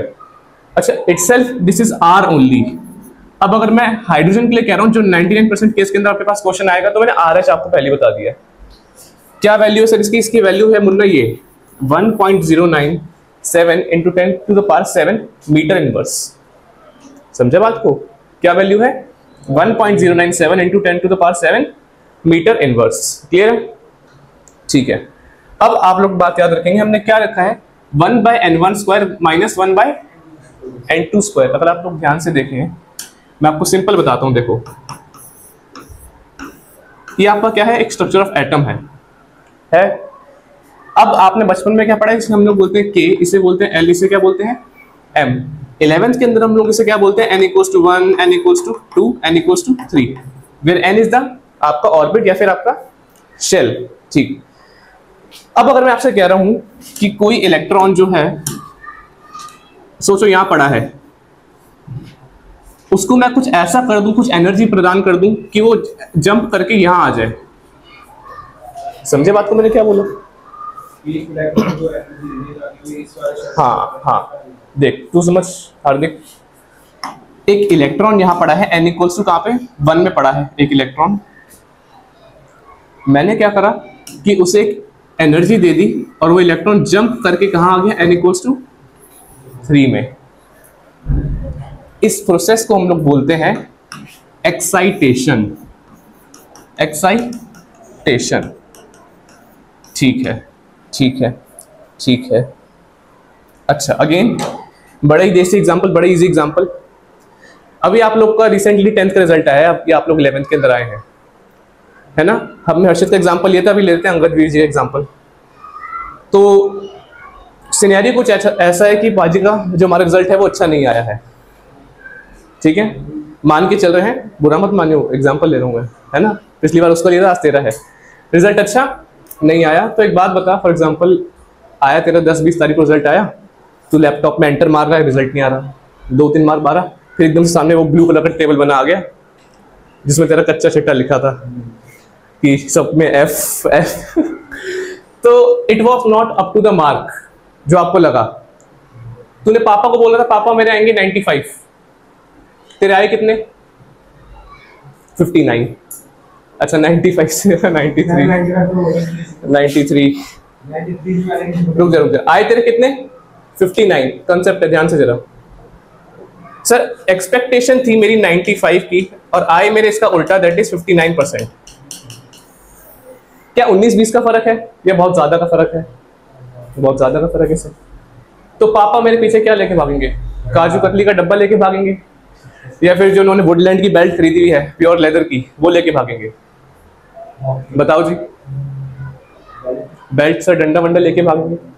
अच्छा सपोज करते हैं तू बड़ा रईस आदमी, बड़ा अमीर आदमी है और तू रहता है multi storey building. Multi storey चलो रहने देते हैं फिलहाल, हम लोग एक 4 जिसमें फ्लोर होते हैं वो उस बिल्डिंग में रहता है तू, ठीक है। तू पापा के साथ रहता था ग्राउंड फ्लोर पे। अच्छा हाँ, जैसे ये बिल्डिंग है, ग्राउंड फ्लोर पे तूने रिजल्ट देखा अपने लैपटॉप के अंदर, तूने जैसे ही देखा और टेढ़ी आंख करके तूने देखा पापा को पीछे, देखा कि नहीं देखा इसने, पापा ने भी देख लिया और तूने साइड आई से देख लिया आपकी डंडा निकल चुका है। क्या करेगा तू ये बता? भाग जाऊंगा सर, सर घर अपना है, ऊपर भाग जाऊंगा। एकदम ठीक कहा इसने कि सर मैं कहाँ भागूंगा, ऊपर भागूंगा। ठीक है, मतलब सर सीढ़ियां वीडिया में ऊपर भागा। हम लोग क्या बोलते हैं, first floor, second floor, third floor. Chemistry की लैंग्वेज में first floor is N = 1, then N = 2, N = 3। अच्छा फर्स्ट फ्लोर, चलो मैं कई जगह हम लोग बोलते हैं ग्राउंड फ्लोर को भी फर्स्ट फ्लोर कहा जाता है ना, कई जगह बोलते हैं। तो लेटेस्ट से मैं आपको यहाँ पे कह रहा हूँ कि मुन्ना N = 1 ये है, N = 2 ये है, N = 3 ये है, N = 4 ये है। ठीक, कोई बड़ी बात नहीं कि ग्राउंड फ्लोर को मैंने क्या बोला, ये N = 1 है। अब एक बात बता, जब तू भागा तो जब तेरी एनर्जी बहुत ज्यादा थी या कम थी? ज्यादा थी। सर मैं भाग रहा हूँ, मेरे को पसीने आ रहे हैं, भाग रहा हूँ टूनू नूनू करके भागे जा रहा हूँ। अच्छा जैसे तू भागा पापा भी तेरे पीछे भागे, जैसे तू भागा पापा भी तेरे पीछे भागे। तू सेकंड पे आया, पापा भी सेकंड पे आ गए। अब क्या करेगा बता आगे, अब क्या करेगा? सर और ऊपर भागूंगा, मेरे को तो बचना है। अच्छा पापा यहाँ भी आ गए, अब क्या करेगा? उससे ऊपर जाऊंगा। करेक्ट, मतलब मैं जंप करता रहूंगा फ्लोर टू फ्लोर। अब एक ऐसा स्टेज आया जैसे हम लोग कहते हैं छत आ गई सर हमारे घर की, कि उससे ऊपर कुछ है नहीं, उससे ऊपर तो बस मैं ऊपर ही जा पाऊंगा अगर जा पाऊंगा तो अब एक ऐसा वो आया। अब मान ले पापा वहां तक नहीं आए, तो टंकी वंकी पीछे जाके छुप गया, टंकी के अंदर तू बैठ गया, छुप गया, अपने आप को छुपा लिया तूने। पापा नीचे चले गए वापस। अब इमेजिन कर मम्मी ने नीचे सब कुछ शांत कर दिया माहौल, कोल्ड ड्रिंक वोल्ड ड्रिंक पिला दी, कोई नहीं लड़का है अपना ही है, ठीक है मान जाओ, कोई नहीं, स्कूल चेंज करवा देंगे, क्या पता गुरु वेकेशन में ना हो, क्या क्या बात हुई, पापा मान गए। अच्छा तू नीचे आया। अच्छा जब पापा चेयर के नीचे भाग रहे थे और ये पापा के आगे भाग रहा था, तब दोनों की एनर्जी ज्यादा थी ना, क्योंकि एक्साइटेड थे, ऊपर जाते जाते कम हो रही थी। मगर जब सब कुछ माहौल शांत हो गया उसके बाद एनर्जी शांत हो गई सर लो हो गई, पापा गुस्सा शांत हो गया। अच्छा विच मीन्स सर आप मुझसे ये कहना चाह रहे हो एग्जाम्पल के थ्रू कि एनर्जी मेरी जो है वो n=4 में ज्यादा है, और जब मैं यहां बैठा था मेरी एनर्जी बोलो कम है। अच्छा स्टेबल कहां पे है? जब ये भाग रहा है इधर से उधर अपने आप को बचाने के लिए, या फिर जब नीचे आराम से बैठा था? सर नीचे आराम से जब बैठा था। आ रहा टॉपिक आ रहा है मुस्कान? अभी इस पे ही आ रहा हूँ वापस, इसको कैसे रिलेट करना बता रहा हूँ। मतलब सर ऑल दो मेरी एनर्जी यहाँ पे कम है मगर मैं स्टेबल बड़ा हूँ। जाहिर सी बात है कोई बंदा स्टेबल कब होगा? जब एकदम काम बैठा होगा। भले ही सर मेरी एनर्जी यहाँ पे ज्यादा है मगर मेरी स्टेबिलिटी जो है यहाँ पे काफी कम है, इसमें कोई शक तो बताओ। ठीक है अब आते हैं कंसेप्ट पे कि सर आप मुझे केमिस्ट्री में क्या समझाना चाह रहे हो उसके द्वारा, समझो जरा। ये जो ऊपर भागा मतलब n=1 से अपने ग्राउंड फ्लोर से टॉप फ्लोर पे भागा, इस प्रोसेस को केमिस्ट्री की लैंग्वेज में हम लोग कहते हैं एक्साइटेशन। ध्यान से इंपॉर्टेंट कंसेप्ट आ रहा है, एक्साइटेशन। मतलब एक्साइटेशन में क्या था मुस्कान बोलो? कि सर एनर्जी जो थी वो काफी ज्यादा थी और स्टेबिलिटी कम थी। करेक्ट। अब जब ये 4th फ्लोर से ग्राउंड फ्लोर पे आया, विच मीन्स n=4 से n=1 पे आया, इस प्रोसेस को हम लोग क्या बोलेंगे? D excitation. मतलब सर स्पेलिंग सेम है, नाम के आगे डी लगा दूं? हाँ बिल्कुल ठीक सोच रहा है, अगर ऐसा सोच रहा है। यहाँ पे क्या था सर? एनर्जी मेरी काफी कम थी और स्टेबिलिटी मेरी काफी ज्यादा थी। इसमें कोई शक तो बताओ। वंश क्या हुआ? क्लियर है? मुझे लगा ऐसा कर रहा गया सर के ऊपर से। अब आते हैं यहाँ पे, विच मीन्स सर जब इलेक्ट्रॉन n=1 से भाग रहा है n=3 n=4 में, तब इस प्रोसेस को हमने क्या नाम दिया है? एक्साइटेशन। मगर एज सून एज सर ये इलेक्ट्रॉन सपोज करो यहाँ पे भी है, ठीक है, यहाँ पे भागा, ये यहाँ से वापस आया, सपोज करते हैं थर्ड फ्लोर पे सेकंड फ्लोर पे आया है ना। अरे 4th फ्लोर पे कोई बंदा है तो डायरेक्ट 1st फ्लोर पे तो आएगा नहीं, ग्राउंड फ्लोर पे जंप मार के पहले 3rd पे आएगा, 2nd पे आएगा, फिर 1st पे आएगा, अनटिल एंड अनलेस वो अंगद की तरह हो। तेरा भरोसा नहीं भाई, तू कूद के जरा देख लूं पापा है तो नहीं। तो अब इस प्रोसेस को हमने क्या नाम दिया है बोलो? D excitation. क्या होती है स्पेलिंग? हाँ, विच मीन सर यहाँ पे एनर्जी मेरी काफी कम थी और स्टेबिलिटी ज्यादा थी। ठीक, जब ये प्रोसेस हो रहा होता है तब आपकी लाइट एमिट होती है, ये एनर्जी एमिट होती है, उसे हम लोग निकालते हैं। ठीक है, अब आपको ये फॉर्मूला मैं समझा रहा था कि इसका इस्तेमाल कैसे है। 90% केस के अंदर आपके पास आएगा हाइड्रोजन का, हो सकता है हीलियम का है या हो सकता है लिथियम का है। 95% इवन आपका हाइड्रोजन का ही आएगा। याद रखना N2 आपका कौन सा है? ऊपर वाला फ्लोर है, और N1 कौन सा है? नीचे वाला फ्लोर है। समझे बात को या नहीं समझे? ठीक है। अच्छा, अक्सर हम लोग क्या बोलते हैं, जो मैंने इसको यहाँ पे क्या बोला कि सर हम इसे डे टू डे लैंग्वेज के अंदर कौन सा बोलते हैं? कौन सा फ्लोर? Ground floor. जहां पे मैं सबसे ज्यादा क्या हूं? स्टेबल हूं, उसे केमिस्ट्री की लैंग्वेज में हम लोग क्या बोलते हैं? Ground state. शाबाश शाबाश शाबाश। ग्राउंड स्टेट मतलब सर कोई भी एक एलिमेंट, कोई भी एक इलेक्ट्रॉन हमेशा स्टेबल, सबसे ज्यादा स्टेबल कहां पे है? अपने ग्राउंड स्टेट में, ना ही डी एक्साइटेशन में, ना ही एक्साइटेशन में।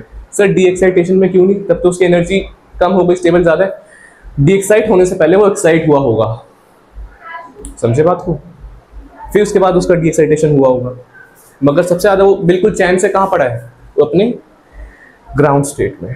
क्लियर है अंगद, समझ में आया? हार्दिक, अब मुस्कान, तेरे को आया भाई, तेरा खराब था चैप्टर, अब आया कंसेप्ट, आया समझ में? सवाल तो मैं करवा दूंगा। अब फॉर एग्जांपल आप लोग मुझे बताओ, मैं कह रहा हूं कि कोई बंदा n = 3 से n = 1 में आया। अब जो फॉर्मूला था वेव नंबर का सर वो RH था यहाँ पे, और अंदर था 1/n1² - 1/n2²। अब आप लोग मुझे बता पाओगे क्या? बताओ क्या क्या आएगा? n1 क्या है?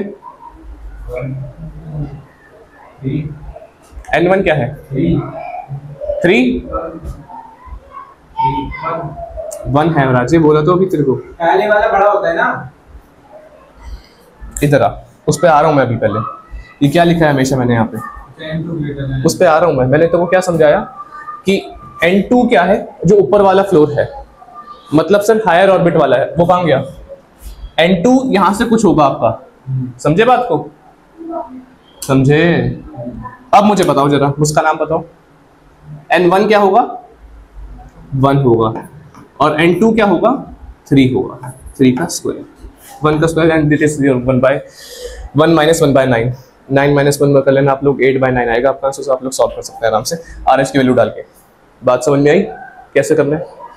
ठीक। एक और चीज जो भी इसने डाउट पूछा कि हमेशा आप लोगों ने क्या याद रखना है कि n2 की वैल्यू n1 से ज्यादा है। आप लोग सिंपल, अगर मैं इससे आप लोग भूल भी जाओ, मैं आपको ऐसे बताता हूँ, आप लोग ये मानो घर में ग्राउंड फ्लोर है, फर्स्ट फ्लोर है, सेकंड फ्लोर है। First floor means 1, second floor means 2, 2 1 से बड़ा या छोटा है? क्या हमेशा ऐसा है? हाँ सर हमेशा ही ऐसा है, अनटिल अनलेस हम लोग नेगेटिव की बात ना कर रहे हो। तो वही तो मैंने लिखा है कि n2 हमेशा बड़ा होगा, विच मीन्स जहां से इलेक्ट्रॉन आ रहा है और जहां जा रहा है n1 छोटा है। आया अंगद? n1 से जा रहा है, एक्साइटेशन में n1 से जा रहा है और डी एक्साइटेशन में n2 से आ रहा है। क्लियर है? ठीक। This was your line spectrum of hydrogen. Hydrogen नाम है क्योंकि यहाँ पे H लिखा है। अच्छा ये याद है क्या निकलता था इससे? Wave number. ठीक है, आगे बढ़े? पक्का? ठीक, ठीक है, ठीक है, ठीक है, ठीक है। शाबाश शाबाश शाबाश। आइए आइए आइए। अब है आपके पास spectral series of hydrogen. Spectral series of hydrogen, ये पेपर में आती जरूर है। Very very very important, very important. सुन लो कैसे माइक चल रहा है मेरा, पता चले म्यूट हो रखा हो। क्या हो गया? अरे ये तू क्या कह दी रहा है? तो पहले बचपन में तेरे को ही कह रहे हैं, तेरे ये कपड़े वो कह रहे हैं ब्लैक एंड व्हाइट। इसमें भी ऐसे लाइन लाइन आप लाइन असली में लाइन जानबूझ के ढूंढ के पहनता है कपड़े। बढ़िया लगी थी जैसे कि बस वही है ना, रईस आदमी बढ़िया लगी सर, मैंने खरीद ली। लकोस्टे की टी शर्ट से 8,000 रुपए की हुई है। ठीक, स्पेक्ट्रल सीरीज ऑफ हाइड्रोजन, आइए जरा पढ़ते हैं। अच्छा एक आपको सीरीज दिख रही होगी, दिख रही है क्या? दिख रही है? ठीक है। तेरे 4 आंखें हैं तेरी। अच्छा ये कितनी आपको लाइंस दिख रही है यहाँ पे? सर n = 1 से n = 7 है, विच मीन्स कुछ नहीं है, ये 7 ऑर्बिट है हमारे, है ना? अगर अब मैं ऐसे बनाता हूँ, ये 7 हमारे ऑर्बिट ही बनाए, बस उनको सीधा कर दिया बस। ठीक है मुस्कान? ठीक। अब मैं क्या कह रहा हूँ, इलेक्ट्रॉन सपोज करते हैं यहाँ से यहाँ गिरा, विच मीन्स n = 2 से इलेक्ट्रॉन कहाँ गिरा? n = 1 गिरा। फिर अगला क्या होगा? n2 3 होगा। अच्छा मैं आपको जरा बात को जरा समझाता हूँ कुछ इस तरह। यहाँ पे इस सीरीज के लिए आपकी n1 की वैल्यू क्या होगी? विच इज लाइमन सीरीज के लिए n1 की वैल्यू क्या होगी? 2। समझो जरा क्यों, भाई बता रहा हूं, रुक जा। पहली बार यहाँ पे इलेक्ट्रॉन कहां से गिरा? 2 से गिरा, तो इसके लिए 1 तो यही हुआ सर। विच मीन्स अगर मैं आपसे कहता हूं n = 2 क्या होगा, तो आप बोलोगे सर अगली बार कहां से गिरा? n = 3 से गिरा। और n इक्वल्स टू 3 क्या हुआ, 4 से गिरा सर देखो। अच्छा ऐसे करते करते मैं आगे जा सकता हूँ, समझे बात को। ऐसी सीरीज जिसमें n1 इक्वल्स टू 2 है उसे हम लोग क्या बोलते हैं, लाइमन सीरीज। ऐसी सीरीज जिसमें n1 इक्वल्स टू 3 है उसे हम लोग क्या बोलते हैं, बाल्मर सीरीज। डीएक्साइटेशन ही हो रही है, बाल्मर सीरीज में n1 होगा 3 वही है, हाँ हाँ वही है, वही सही बोला है, 3 है। अब ऐसे अगर मैं n2 कहता हूं तो सर क्या होगा, 4 होगा। नेक्स्ट क्या होगा सर, ये है 5 होगा 3। ऐसे करके हमारी सीरीज आगे बढ़ती है। लाइमन आती है, बाल्मर आती है, पास्टन आती है, ब्रैकेट आती है, पी फंड कम आती है ना। अप टू सोन ये आपका इन्फिनिटी से गिर रहा है, वो आप जो मर्जी लगा लो, है ना। अगर आप बोलते हो सर अगर मेरे को इस R1 वाले फॉर्मूले में लगाना है, जैसे कि 1/n1² माइनस 1/n2² और बाहर मेरा RH था और कहीं पे मेरा केस ऐसा बन रहा है कि जहाँ इन्फिनिटी है, तो याद अपना कहीं पे भी आपका बने, चाहे यहाँ पे 1/∞ क्या होता है आपका 0, तो आपकी सिर्फ a की वैल्यू काउंट की जाएगी। समझे बात को, नहीं समझे, समझ गए, ठीक है। ये आपकी क्या है, पूरी सीरीज है। सवाल इस पे ऐसे कैसे आता है, match the following. Match the following, एक साइड आपको सारी सीरीज का नाम दे दिया, पास्टन, ब्रैकेट, बाल्मर, और एक साइड दे दी n1 की वैल्यूज, समझे। अब n1 अगर आपको याद है 2 किसके लिए होता है, तो आप सही मैच कर दोगे उसे। n2 आपको याद है किस लिए होता है, तो आप सही मैच कर दोगे उसे। ऐसा सच इस पर कोई सवाल आता नहीं कि आपने प्रॉपर ये डायग्राम बनाना है।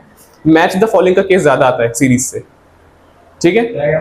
डायग्राम कम चांस है बनाने का, अब तक तो आया नहीं है, इक्की दुक्की बार आया होगा, स्कूल पे डिपेंड करता है, ठीक है। क्योंकि 11th का पेपर जो वो स्कूल बनाता है, 10th और 12th का बोर्ड बनाता है, जिसके हम लोग PYQ निकाल सकते हैं। 11th में तो आपने वही पढ़ना है जहाँ पर टीचर पढ़ा रहा है, समझे बात को, लिखो इसे, फिर आगे बढ़ते हैं। अच्छा अब हमारे पास क्या है, Bohr's model of an atom, जिसके लिए हम लोग तैयारी कर रहे थे अभी तक, that is called Bohr's model of an atom. Clear है। पहली बात तो ये कि एप्लीकेबल कहाँ पे आपने वो देखना है, देखो जरा कहाँ पे एप्लीकेबल है, पहले पढ़ो जरा खुद, मैं तो समझा दूंगा। पढ़ा पढ़ा क्या पढ़ा, एप्लीकेबल है वन इलेक्ट्रॉन सिस्टम पर, इसमें जो इलेक्ट्रॉन है वो रिवॉल्व करता है सर्कुलर ऑर्बिट में न्यूक्लियस के आसपास। और आप बताओ मुस्कान।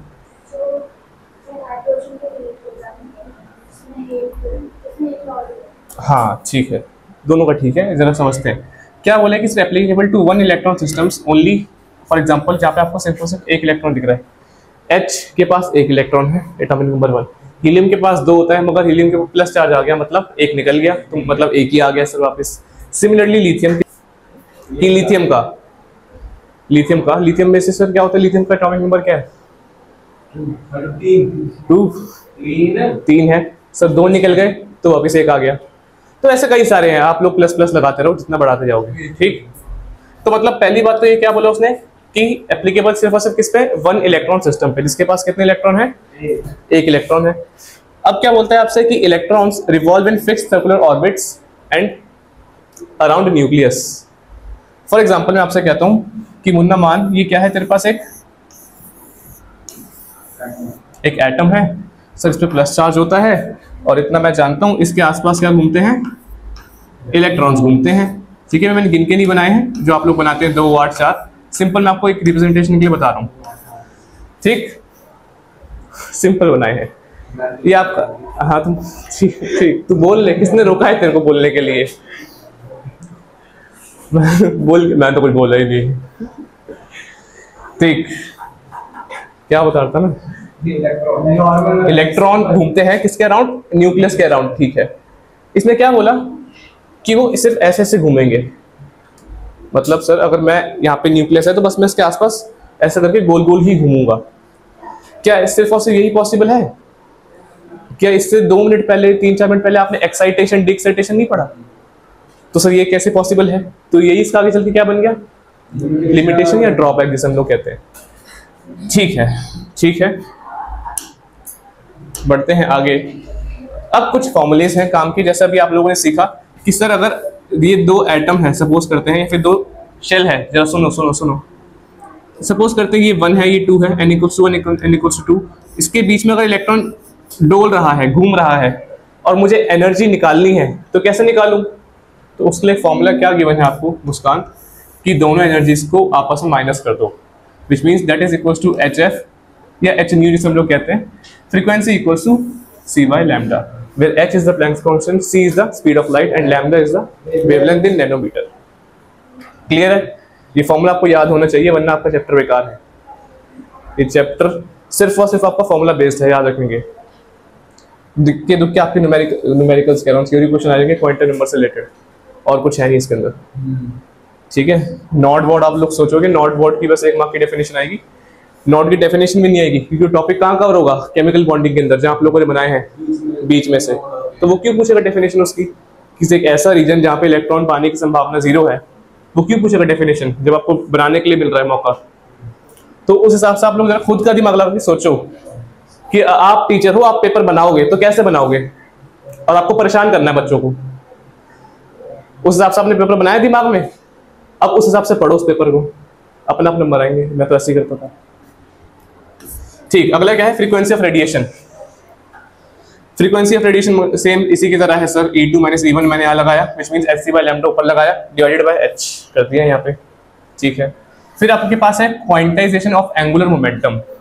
एंगुलर मोमेंटम पता होने से पहले आपको लीनियर मोमेंटम पता होना चाहिए। दैट इज, क्या होता है लीनियर मोमेंटम? बोलो भाई, शाबाश, लीनियर मोमेंटम ही नहीं पता राजू को। P equals to mv, P equals to mv,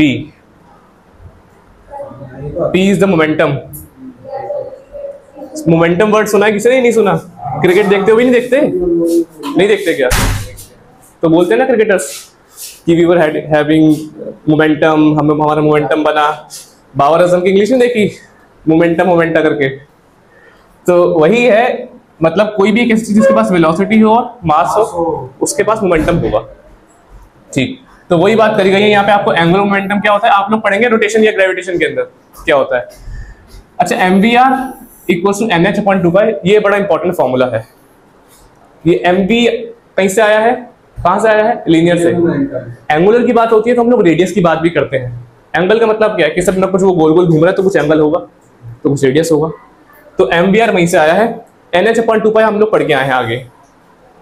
ठीक, अभी डी ब्रोगली भी है, ये मत सोचना ये वो वाला है, वो अलग है। ठीक है, कौन है? अच्छा, यहाँ पे where n is any integer between 1, 2 या 3। क्लियर है?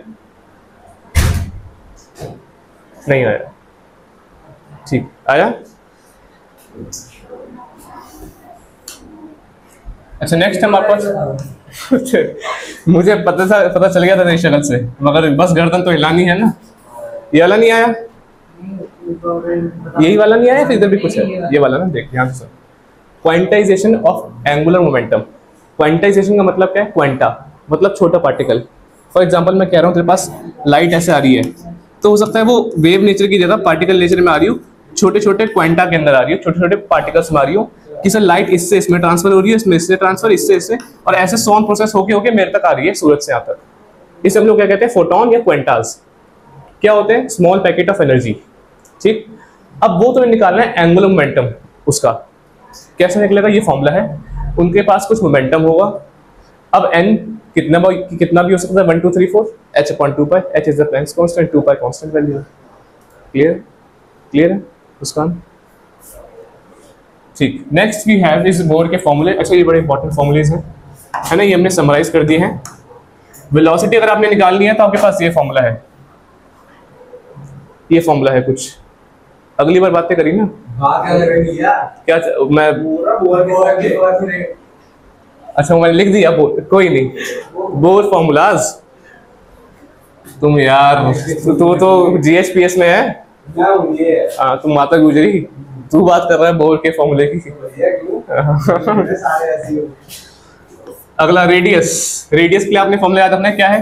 0.53 इंटू n²/z। करेक्ट।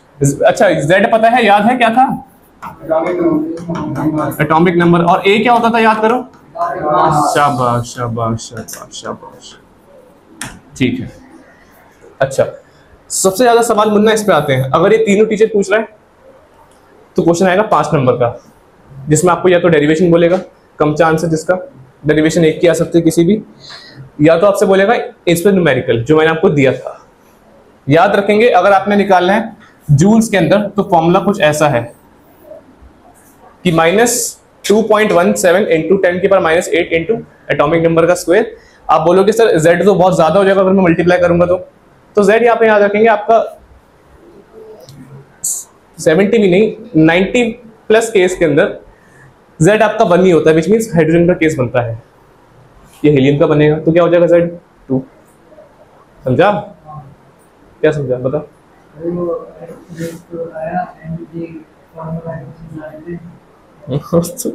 n क्या है यहाँ पे बता, स्मॉल n क्या है? जो भी शेल का नंबर होगा, ठीक है। अच्छा याद रखेंगे अगर आपने ये सिर्फ जूल पर एटम में है, ये सिर्फ किलो जूल पर मोल में है, मगर जो इन सब को बाजी मार के बाहर निकलता है वो है ये वाला फॉर्मूला, वो है ये वाला फॉर्मूला, वो है ये वाला फॉर्मूला जो इन सब को बीट करता है, जो इन सबको बीट करता है, जो इन सबको बीट करता है -13.6 into z²/n²। EV is electron volt. बात समझ में आई? नियर टू 100% आप लोग ये वाला फॉर्मूला यूज कर रहे होंगे, नियर टू 100%। समझ जाओ कितना ज्यादा इंपॉर्टेंट है, not even more than 90, near to 100% मैं कह रहा हूँ। कौन सा वाला? ये वाला। इनसे पूछने पड़ता था पहले मुझसे, अपने स्कूल के अंदर देखे आए टेस्ट। ये नहीं लगे फॉर्मूले वाले, -13.6 इंटू z²/n²। बात समझ में आई? क्या फॉर्मूला याद कर, चल याद कर पहले 10 सेकंड देख, तीनों आप तीनों याद करो 10 सेकंड में, इसी वाले को फिलहाल। Time up. बताओ क्या है, तू बता। तो पहले ठीक से बैठ, तेरे लिए मूवी मंगवा दूं मैं? अरे नहीं, ये चुपता है ना इस वजह से। अच्छा तो बैग लगा लिया कर, आराम से आलती पालती मार के तू यार। बोल बोल फॉर्मूला बोल फटाफट।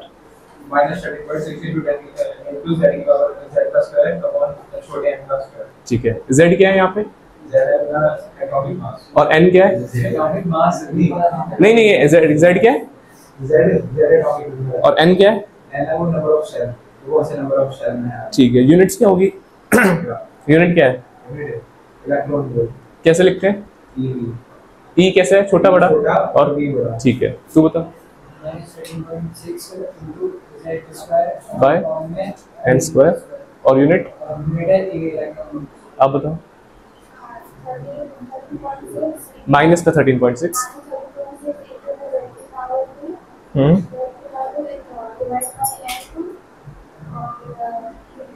ठीक है ठीक है ठीक है। अच्छा ये माइनस क्यों आता है, किसी को याद है क्या फॉर्मूले में?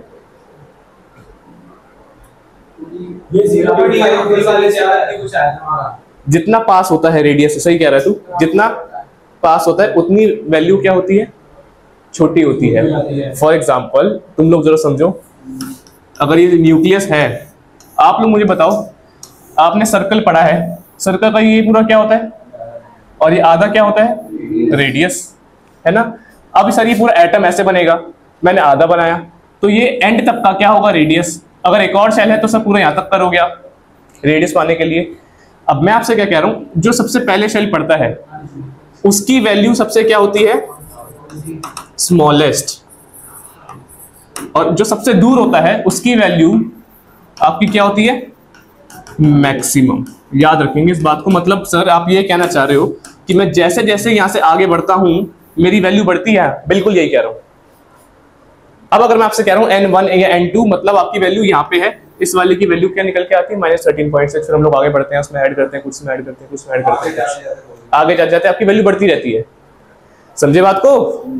ठीक है ठीक है। अब लिमिटेशंस होनी चाहिए। एक्स्ट्रा स्लाइड कहाँ से है भाई? जी हाँ, limitations of bore theory. Very easy, very very very easy. Paper में आपको लिखने को आती है, आपने मुश्किल से 3 पॉइंट लिखने हैं, यार चारों करोगे क्योंकि एक भूल जाओगे। एक और डेफिनेशन यहाँ पे छिपी हुई है, जीमन इफेक्ट क्या होता है, स्टार इफेक्ट क्या होता है। एनसीईआरटी के अंदर गिवन है, आप लोग पढ़ेंगे, वहां से पढ़ेंगे डिफाइन जीमन एंड स्टार इफेक्ट। मैं बता भी दूंगा यहाँ पे है क्या। पहले लिमिटेशंस पढ़ते हैं। सर लिमिटेशन आपने बताई नहीं क्या? पढ़ो पढ़ो पढ़ो। क्या है? Not applicable to multi electron system. ये बात हम लोग पहले डिस्कस कर चुके हैं कि सिर्फ और सिर्फ एक पे वैलिड है, मतलब क्या बाकी बेकार है? इसका मतलब तो यही हुआ। तो ये पहला इसका क्या हो गया? लिमिटेशन हो गया। हार्दिक, अगला क्या है? कि no explanation of chemical bonding, ये भी नहीं बता पाया कि केमिकल बॉन्डिंग होगी कैसे। क्लियर है? अगला क्या है उनका, ध्यान से सुन। It can not explain doublets. Doublets एक रूल होता था, वो काट दिया एनसीईआरटी ने, मगर बोर है, बोर के अंदर डबलेट्स है, तो आपको पढ़ना चाहिए। क्या है सर डबलेट से क्या बोलता है, जो क्लोजली स्पेस्ड लाइंस होती हैं सीरीज के अंदर, जैसे आपने अभी क्या पढ़ा है, आपको मैंने क्या पढ़ाया है, इधर आओ पहले, हाँ इधर मैंने आपको क्या पढ़ाया, काम भाई काम, ये पढ़ाया। यहाँ पे क्या बोलता था कि ये इधर आसपास वाली छोटी छोटी लाइनें भी हैं, समझ रहे हो बात को, ये वाली छोटी छोटी लाइनें भी है, मगर ये हमारे लिए ऑब्जर्वेबल नहीं थी, ऑल्दो ये भी बहुत छोटी छोटी होती है, हमने पढ़ाई बोर्ड पे बड़ी बड़ी है। मगर इसने क्या बोला इन लाइंस के बारे में कि अच्छा, ये बोल ही नहीं पाया पहली बात तो, it can not explain doublets, वो बता ही नहीं पाया जो क्लोजली स्पेस्ड लाइंस थी उनके बारे में, समझे बात को। हाँ हाँ, वो उसके बारे में नहीं बता पाया, उसने बोला n के 1 के बाद फिर अगला ये होगा, अगला दूसरा होगा, समझे। फिर उसने क्या बोला कि मैं ये भी नहीं बता पाऊंगा कि जीमन इफेक्ट क्या होता है, स्टार इफेक्ट क्या होता है, मतलब ये उसको भी एक्सप्लेन नहीं कर पाया। जीमन इफेक्ट, स्टार इफेक्ट नाम का इफेक्ट है, मतलब जीमन नाम है, स्टार भी नाम है, उनके नाम पे इफेक्ट बना है। जीमन याद रखेंगे किस पे डिपेंडेंट होता है, आपका मैग्नेटिक फील्ड के ऊपर, और आपका स्टार किस पे डिपेंडेंट होता है, आपका इलेक्ट्रिक फील्ड के ऊपर, समझे। जिसको नहीं समझ आया वो ऐसे याद करे। आपको याद है हमने एक वेव बनाई थी और हमने क्या बोला था कि एक आपकी कौन सी है, एक आपकी मैग्नेटिक है, एक आपकी इलेक्ट्रिक है। सिमिलर टू दिस उसने क्या बोला कि मैं इनके बारे में भी एक्सप्लेन नहीं कर पाऊंगा, जीमन इफेक्ट और स्टार इफेक्ट के बारे में। याद रखेंगे जीमन आपका इफेक्ट होता है मैग्नेटिक फील्ड लाइंस के बारे में, स्टार के इफेक्ट आपका किसके रिगार्डिंग होता है, इलेक्ट्रिक फील्ड लाइंस के बारे में। स्टार किसके रिगार्डिंग है, इलेक्ट्रिक, और जीमन स्टार, ठीक, लिखो से, फिर आगे बढ़ते हैं। कोई डाउट आता है तो पूछो। दिख रहा है पेपर या फिर ऐसा कर रहा है अभी, ठीक। डी ब्रॉगली वेवलेंथ, आओ भाई। अच्छा क्या होती है ये, रुक जा। कोई भी एक ऑब्जेक्ट अगर मूव कर रहा है, क्या बोला मैंने, कोई भी एक ऑब्जेक्ट अगर मूव कर रहा है और उसके पास एक वेवलेंथ होगी, कोई भी एक ऑब्जेक्ट अगर मूव कर रहा है उसके पास वेवलेंथ है, तो उस वेवलेंथ को हमने क्या नाम दिया, de Broglie wavelength, that is h/mv। बात समझ में आई? क्या बोला मैंने कि कोई भी एक ऑब्जेक्ट मूव कर रहा है उसके पास एक वेवलेंथ होगी, उसे हम लोग क्या बोलते हैं, डी ब्रॉगली वेवलेंथ। ठीक, ये चालू है, ठीक। अच्छा, lambda equals to h/mv। mv मैंने आपको क्या था, किसका, वही तो पूछ रहा हूँ, mv क्या बताया, मोमेंटम। कोई नहीं वो होता है। तो इस mv को मैंने क्या डिनोट कर दिया, p से, मतलब यहाँ p ये मेरा क्या है, मोमेंटम है, ये पता होना चाहिए ना भाई। इस मोमेंटम का फॉर्मूला क्या होता है, p equals to mv। h यहाँ पे क्या है, प्लैंक्स कांस्टेंट, ठीक है। अच्छा, कई बार टीचर आपको काइनेटिक एनर्जी दे देता है, जो पार्टिकल मैंने आपको क्या बोला मूव कर रहा है, आपने कहा सर उसकी कुछ क्या होगी, पार्टिकल मूव कर रहा है कुछ वेवलेंथ होगी, अगर उसके पास कुछ काइनेटिक एनर्जी भी है तो आपने ये वाला फॉर्मूला लगाना है, lambda equals to h/2m ke under root.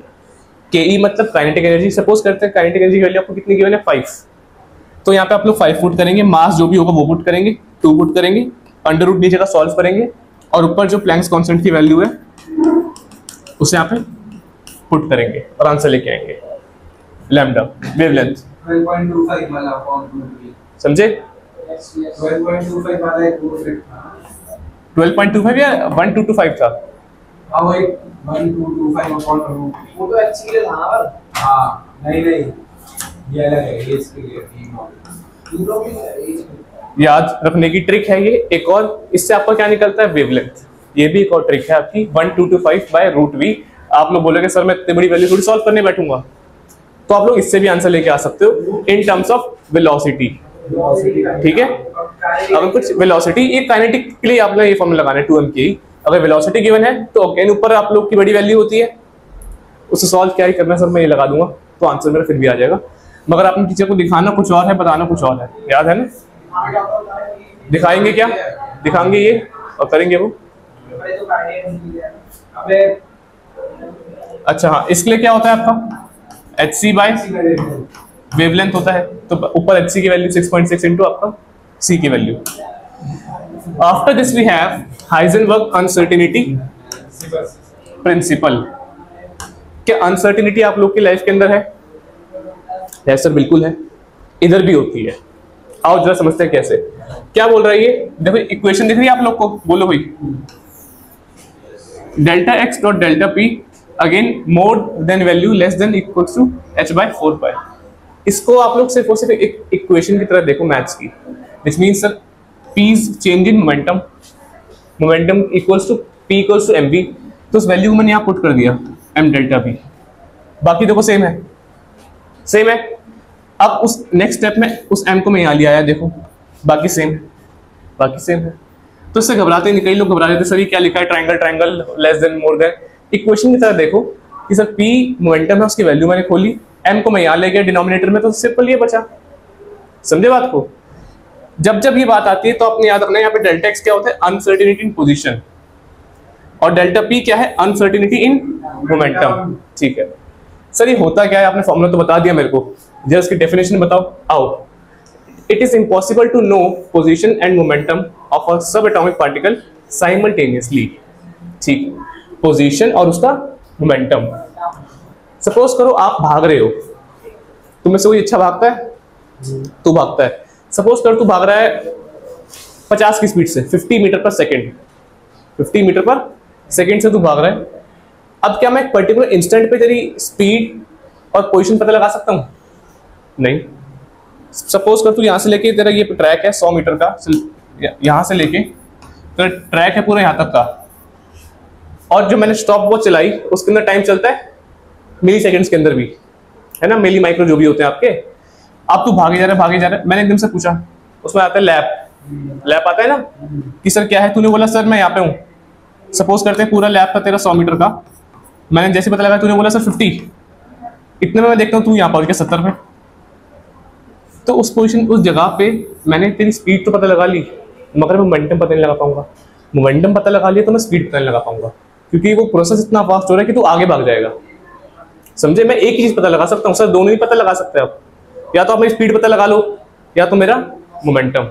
Same चीज मैंने यहाँ लिखी है, टू नो पोजीशन, कि उसकी पोजीशन भी हम लोग पता नहीं लगा सकते सर। कैसे? क्योंकि पोजीशन आगे भाग गया, आगे भाग जाएगा वो, और उसका मोमेंटम। समझे बात को? ठीक, लिखो लिखो फटाफट लिखो। अच्छा एक सेकंड रुक गया, फिर तो लिख लियो आराम से। नेक्स्ट क्या है, quantum mechanical model of atom. Quantum mechanical model of atom क्या बोलता है? ये electrons don't have fixed path but are found in regions called orbits. क्या ये बात बहुत नहीं है आप लोगों के लिए? नहीं सर, बहुत ही बेसिक सी बात है, बहुत ही बच्चों वाली बात है। क्या बोल रहा है कि इलेक्ट्रॉन के अपने फिक्स पाथ है नहीं, मगर जहां वो पाए जाते हैं उन जगह को हम लोग क्या बोलते हैं, ऑर्बिटल्स या शेल्स। ये तुम जानते भी थे, हमने पढ़ी लिया, मगर ये बात यहाँ पे हमने पढ़नी थी, मैंने आपको पहले पढ़ा दिया, मुबारक हो। जब जब इसकी बात होती है, जब जब एक और साहब आते हैं, इसे कहते हैं श्रोडिंगर वेव इक्वेशन।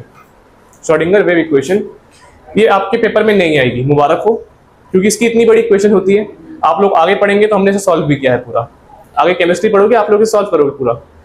सर ये एच यहाँ पे क्या बनाया है आपने, ये प्लैंक्स कांस्टेंट का बड़ा भाई है? नहीं। बुआ का लड़का है? नहीं। इसे हम लोग बोलते हैं हैमिल्टोनियन, एच कैप है, हैमिल्टोनियन ऑपरेटर। मतलब सर इसका काम क्या है यहाँ पे मुन्ना, अभी तो इतना मान ले कि ये यहाँ पे एनर्जी ऑपरेटर का काम कर रहा है, ठीक है। यहाँ पे जो E है वो भी क्या है, एनर्जी है। ये एनर्जी यहाँ पे एक आइगन वैल्यू होती है, एनर्जी यहाँ पे एक आइगन वैल्यू होती है। आइगन वैल्यू, आइगन वेक्टर आप लोग एडवांस मैथमेटिक्स में पढ़ते हैं, एडवांस से भी एडवांस जो होता है उसके अंदर पढ़ेंगे, हम लोग पढ़ के खत्म कर चुके हैं, है ना। तो किसी को लगता है 10th 12th के अंदर मेरा मैथ्स बहुत अच्छा है, तो आप लोग ने कभी लगता है वो आजकल बड़ी मीम्स आती हैं। अच्छा मीम्स भी आपके हिसाब से आती है जो आप लोग कंटेंट देखते हैं, है ना, फीड जो जिसे आप लोग कहते हैं, तो उस हिसाब से आती है। मेरे पास कहीं फीड आती है कि आपकी RD लिया है, आपके RS लिया है, फलाना फलाना, फिर उसके बाद आता है एडवांस इंजीनियरिंग मैथमेटिक्स, तो उसमें अलग ही लेवल चलता है। तो मतलब मैथ्स के जो बादशाह आते हैं, पीएचडी वाले तो नहीं, उनसे तो कम ही होते हैं, मगर अलग अलग आते हैं। वहाँ पे आप लोग आइगन वैल्यू पढ़ते हैं, फिर आप लोग क्या कहते हैं, क्या कहता हूँ, चलो छोड़ो, वरना फालतू टाइम वेस्ट नहीं करते, सिंपल आप लोग फटाफट लिखो। चलिए अब स्टार्ट कर रहे हैं आपका क्वांटम नंबर्स। अब चुप हो जाओ सारे, सुन लो जरा ध्यान से। क्वांटम नंबर्स क्या होते हैं सर? क्वांटम नंबर्स बताओ जरा, पहले सुनो फिर जरा ध्यान से। ऐसे नंबर हैं जो तुम्हें इलेक्ट्रॉन की पोजीशन बताएंगे, इलेक्ट्रॉन की पोजीशन बताएंगे, करेक्ट, उसकी स्टेट बताएंगे, उसकी शेप बताएंगे ऑर्बिटल की। मतलब अगर आपको पूरा कच्चा चिट्टा जानना है, पूरी इंफॉर्मेशन जाननी है किसके रिगार्डिंग, इलेक्ट्रॉन्स, उनकी शेप के रिगार्डिंग, तब हम लोग किसकी स्टडी करते हैं? क्वांटम नंबर्स की। क्लियर है? ठीक है। मतलब सर पूरी इंफॉर्मेशन जानने के लिए मुझे ये पढ़ना पड़ेगा। अब ये 3 से 4 टाइप के हैं। कितने? 1 2 3 4 टाइप के हैं। कौन से? Principal quantum number, azimuthal, magnetic और स्पिन। ठीक, समझ गया मैं, चुप रहे, गोली मारूंगा तेरे। वो कुछ और कह रहे हैं। प्रिंसिपल जरा एन, बस उसी पे ऐसा ही है। प्रिंसिपल, बस प्रिंसिपल को डिनोट किससे करते हैं? एन से, एजीमुथल को एल से, मैग्नेटिक को एम से और स्पिन वाले को एस से। करेक्ट। ध्यान रखना है जो आपका प्रिंसिपल क्वांटम नंबर है वो क्या डिफाइन करता है? शेल और साइज क्या है एटम का। फॉर एग्जांपल हमने क्या बोला सर, आप लोग ऐसे बनाते हैं तो ये n = 1, n = 2, n = 3, मतलब k l m जो बचपन से पढ़ जाए ये वही है कि 1 को हम लोग क्या बोलेंगे k, 2 को क्या बोलेंगे l और 3 को क्या बोलेंगे m। क्लियर है? ठीक। फिर नेक्स्ट आता है हमारे पास एजीमुथल, इसे हम लोग डिनोट करते हैं l से। ये क्या बताता है? मुझे तेरी शक्ल देख के आ गई। Defines subshell and orbital shape, defines subshell और उसका ऑर्बिटल शेप। ये बदतमीज लौंडे आ गए भाई इस बार तो। अच्छा, वैल्यूज क्या है? 0 to n-1 इसकी वैल्यू है, 0 से n-1 की वैल्यू रही। अच्छा, अब जरा इंपॉर्टेंट है, सुन लो जरा ध्यान से, बातें बस हो गई। मैग्नेटिक, याद रखना, मैग्नेटिक कोई कब बनता है? जब उसके पास क्या हो? अनपेयर्ड इलेक्ट्रॉन पड़े हो। विच मीन्स सर अगर मेरे पास अनपेयर्ड इलेक्ट्रॉन पड़े हैं तो मैं आपको क्या शो करूंगा? कौन सा बिहेवियर? Paramagnetic behaviour. मतलब कोई चीज अगर पैरामैग्नेटिक कब है? जब उसके पास क्या पड़े हैं? Unpaired electron. अगर सारे पेयर्ड हैं, मतलब सर सबके सर रिलेशनशिप के अंदर है, तो हम लोग क्या बोलेंगे? डायामैग्नेटिक। अच्छा, अभी अगर सिंगल लोग हैं, कोई ना कोई चाहे एक भी है, तो उसे क्या बोलेंगे? पैरामैग्नेटिक। दूसरी बात ये याद ये रखेंगे, जितने भी पैरामैग्नेटिक कंपाउंड होते हैं, मतलब जितने भी अनपेयर्ड इलेक्ट्रॉन वाले कंपाउंड है, हमेशा आपको क्या मिलेंगे? कलर्ड मिलेंगे। मतलब जब आप अपनी लैब के अंदर देखते हो, हाँ, चाहे एक भी अनपेयर्ड हो, समझे बात को। और डायमैग्नेटिक मतलब सर सारे पेयर्ड हैं, मतलब आपको यहाँ पे सारे क्या मिलेंगे? चल जा, हाँ, कलरलेस। Correct, colourless. क्या सारे ऐसे नहीं, 2-4 बचे होते हैं, ऑक्सीजन वगैरह 2-3 गैसेस हैं, ठीक है, मगर पैरामैग्नेटिक आपको हमेशा सारे के सारे क्या मिलेंगे? कलर्ड। डायमैग्नेटिक के अंदर आप लोग बोलोगे सर O है, O तो 16 हो गया, सारे पेयर्ड हो गए, मगर फिर भी ऑक्सीजन कलर्ड है डायमैग्नेटिक होने के बाद भी। तो इसमें 2-4 एक्सेप्शन आते हैं, मगर यहाँ पे नहीं है। क्लियर है? ठीक। दूसरी बात ये, अब आती है बात किसकी? नॉड्स की। नॉड्स आप लोग ऐसी बात याद रखेंगे कि नॉड्स एक ऐसी जगह इलेक्ट्रॉन के अंदर जहां पे इलेक्ट्रॉन मिलने की संभावना आपकी क्या है? 0 है। क्या है? 0, which means sir it is a region in atom where the probability of finding an electron is 0। Sir अब आप ये कह रहे हो तो इसके कुछ टाइप्स भी होंगे, लिखा है तो बिल्कुल टाइप है। तो मुन्ना 2 टाइप का होता है, याद रखिए। कौन से? रेडियल नोड्स कहते हैं एक को, और एक होता है एंगुलर नोड्स।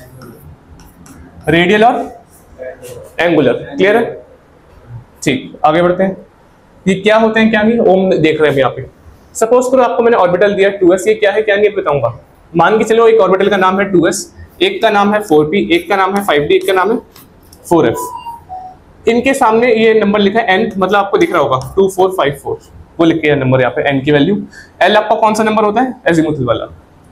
एंगुलर नोड्स को भी हम लोग l से डिनोट करते हैं। रेडियल नोड निकालने के लिए क्या फॉर्मूला? अच्छा जितने ये है उतने ही है, मतलब सर ये भी 0 है, ये भी 1 है, ये भी 2 है, ये भी 3 है। अब आओ जरा अब ये फॉर्मूला लगाओ, n minus l minus 1। n क्या है? 2। l क्या है? क्या मिला आपको? 1। अगला बताओ, माइनस क्या मिला? 2। अगला बताओ,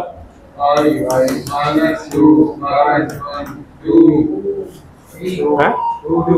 क्या मिला? अगला बताओ, कितना? 0। चमड़ी ना, कौन सा था? खैर, अच्छा अभी आपकी आती है इलेक्ट्रॉनिक कॉन्फ़िगरेशन। देखो जरा, रेडियल नोड्स किसी को पहले से पता है क्या होता है? बताओ पहले, थोड़ा बहुत अगर आपने उसको कुछ सुना हो। एंगुलर यही सुना? देखो जिसमें जो शेल के बीच का जो एंगल है उस एंगल के अंदर बीच इतने नोड्स लगे हैं। हाँ, मतलब सर जितने भी जो आपके शेल्स बन रहे हैं उनके बीच में जो एंगल बन रहा है वहां पे कितने नोड्स बन रहे हैं, वो एंगुलर नोड्स हैं। रेडियल क्या होंगे? रेडियल को नहीं पता, और कोई है जिसको नहीं पता? पढ़ मत। हाँ, देखते तेरा क्या नोट कर रहा है। रेडियल तो समझ ले क्या होते हैं। अच्छा कभी भी आपने देखा होगा सर रेडियल मतलब घूमे हुए। अभी आप लोग मान के चलो जो अंदर घूमे हुए नोड होते हैं, ये मान के चलो अंदर कौन से, जो थोड़े घूमे हुए होते हैं। समझे बात को? इतना ज्यादा अंदर मत जाओ, थोड़ा बहुत ये मान के चलो जो थोड़े घूमे हुए हैं। बस बताऊंगा आगे क्या होता है। मेनली आपसे क्या पूछता है, इनका वो क्या है, ये आपको निकालना आना चाहिए जो हमने निकाला अभी। ठीक, फिर क्या बोलेगा कि मुन्ना मेरे को इलेक्ट्रॉनिक कॉन्फ़िगरेशन बता। हमेशा पूछता है क्या होता है। आपकी बुक के अंदर भी बन रखा होगा कुछ इस तरह। याद रखना, सबसे पहले इलेक्ट्रॉन कहाँ जाता है? 1s में। फिर कहाँ जाता है? 2s में। अच्छा आपने करना क्या है, देखो ऐसे निकले तो ऐसे गए, फिर ऐसे निकल के ऐसे जाओगे, फिर यहां से वापस, फिर ऐसे, फिर ऐसे। तो याद क्या रखोगे? 1s 2s 2p 3s 3p, फिर यहां से निकल के सर कैसे गए? वापस इधर गए 3d। तो ऐसे ऐसे आपका काम चल रहा है, ऐसे करके। समझे बात को? तो ये आपकी पूरी क्या होती है? Electronic configuration. याद रखेंगे 1s 2s 2p 3s 3p, अच्छा सॉरी 1s 2s फिर 2p 3s, ऐसे ऐसे करके आपकी आगे बढ़ती है। क्लियर है? आया? एक बार में याद करने से नहीं आता है, आप लोगों ने घर पे अच्छे से ध्यान लगाना है, टाइम लगाना है, तो आएगा। ठीक, फिर आते हैं लास्ट के 3 लॉस, पाउली वगैरह। क्या बोलता है पाउली?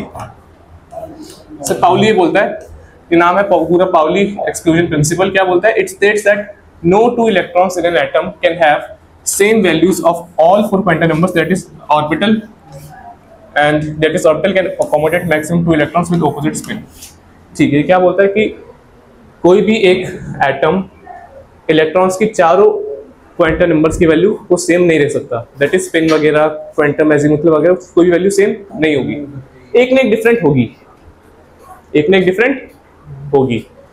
मेन इसने मोटी बात क्या बोली जो आपको यहाँ पे ग्रीन में दिख रहा है, कि हमेशा आपका जो आप एक 1 BHK फ्लैट बनाएंगे जिसमें आप लोग इलेक्ट्रॉन को डोनेट करते हैं, मोबाइल डिक्टर का साइन बना के कुछ इस तरह, एक ऐसे बनता है। अगर पेयरिंग करनी है तो ऐसे, मतलब टोटल कितने हैं यहाँ पे? 2 इलेक्ट्रॉन्स। अगर मैं यहाँ पे एक हटा दूं तो मतलब कितने हैं? 1 इलेक्ट्रॉन। करेक्ट, एक अनपेयर्ड पड़ा है, 2 आ गए, मतलब सर दोनों का रिलेशन है, पेयर्ड है। समझे बात को? ठीक, रुक जा यार, मैं बता दूंगा, अभी उस पर आ रहा हूँ ना मैं इधर। अरे रुक जा, मैं समझा रहा हूँ, आऊंगा उस पर। अच्छा क्या बोला, हमेशा क्या होगा? ऑपोजिट स्पिन होगा। मतलब सर अगर मैं ऐसे बनाना चाहूँ इलेक्ट्रॉन्स को, ऐसे ऐसे तो बना सकता हूँ? नहीं। अगर मैं ऐसे चाहूँ ऐसे बना सकता हूँ? नहीं। याद रखेंगे एक सीधा और एक उल्टा, एक क्लॉकवाइज और एक anti clockwise, parallel anti parallel. Clear है? ठीक है। अच्छा याद क्या रखने वाली बात है कि पैरामैग्नेटिक क्या मैंने आपको बता दिया, विच मींस यहाँ पे क्या होंगे? बोलो अनपेयर्ड इलेक्ट्रॉन, इधर क्या होगा, सारे के सारे पेयर्ड इलेक्ट्रॉन। शाबाश, ये वाले क्या होंगे, कलर्ड, ये वाले एक्सेप्ट O2 वगैरह न्यूट्रल गैसेस होती है। ठीक है, मतलब सर सुनो जरा ध्यान से, जो S है उसकी शेप क्या होती है, स्फीयर। जो P है उसकी शेप क्या होती है, डंबल। जो मारते ना आप लोग बॉडी बिल्डिंग वाले, कुछ इस तरह बनाते हैं उसे। अब आपकी मर्जी है, हम लोग देखते हैं, अगर सिग्मा में तो ऐसे, अगर पाई में तो ऐसे बनता है, मगर बनता डंबल है। अगर डी बनता है तो सर डबल डंबल, मतलब एक ऐसे बनाया और एक ऐसे। फिर अगले जाते हैं एफ के अंदर कॉम्प्लिकेटेड शेप आ जाती है। पेपर में आपसे ये तक पूछेगा। अब जरा सुनो ध्यान से, अगर मैं आपसे कह रहा हूं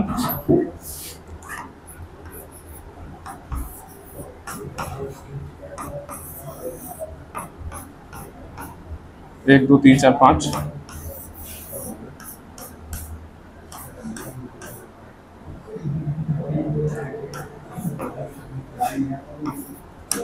सुन लो सुन लो सुन लो सुन लो सुन लो, ये आपको कौन सा है, एस ऑर्बिटल है, ये पी है, ये डी है, ये एफ है। समझेंगे कैसे कि एस आपका कौन सा होता है 1 BHK फ्लैट, पी ऑर्बिटल कौन सा है 3 BHK फ्लैट, डी ऑर्बिटल कौन सा है 5 BHK, एफ कौन सा है 7 BHK। क्लियर है, ठीक, 2 प्लस हो गए, सही कह रहा है।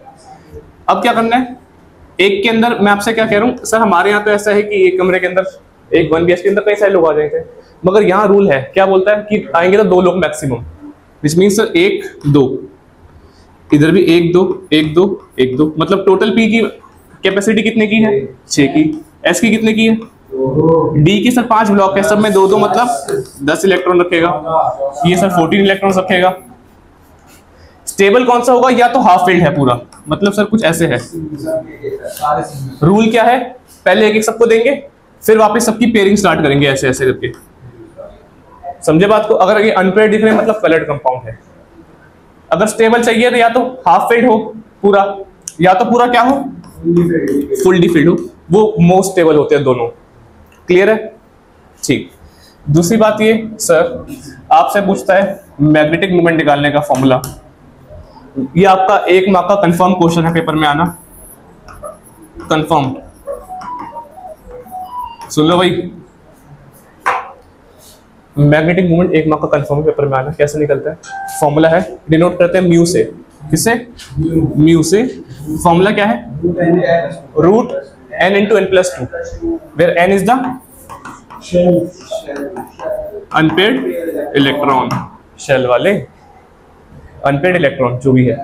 सपोज करते हैं मैं आपसे कह रहा हूं मुन्ना कि यहाँ पे n मतलब अनपेयर्ड इलेक्ट्रॉन 1 निकला, तो इसकी वैल्यू बताओ, आप क्या बोलोगे सर, आपने यहाँ पे पुट करा, फॉर्मूला क्या था बोलो, n+2, मतलब सर 1 into 1+2, ये क्या हो जाएगा √3।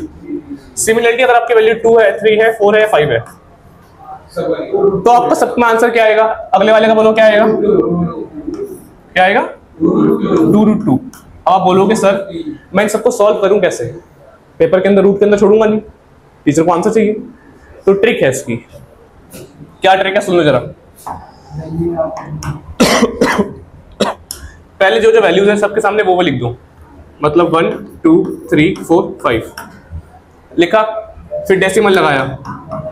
अब एक नंबर याद करो, बोलो 7889, फिर से बोलो 7889, बस हो गया याद, हो गया आंसर 78899।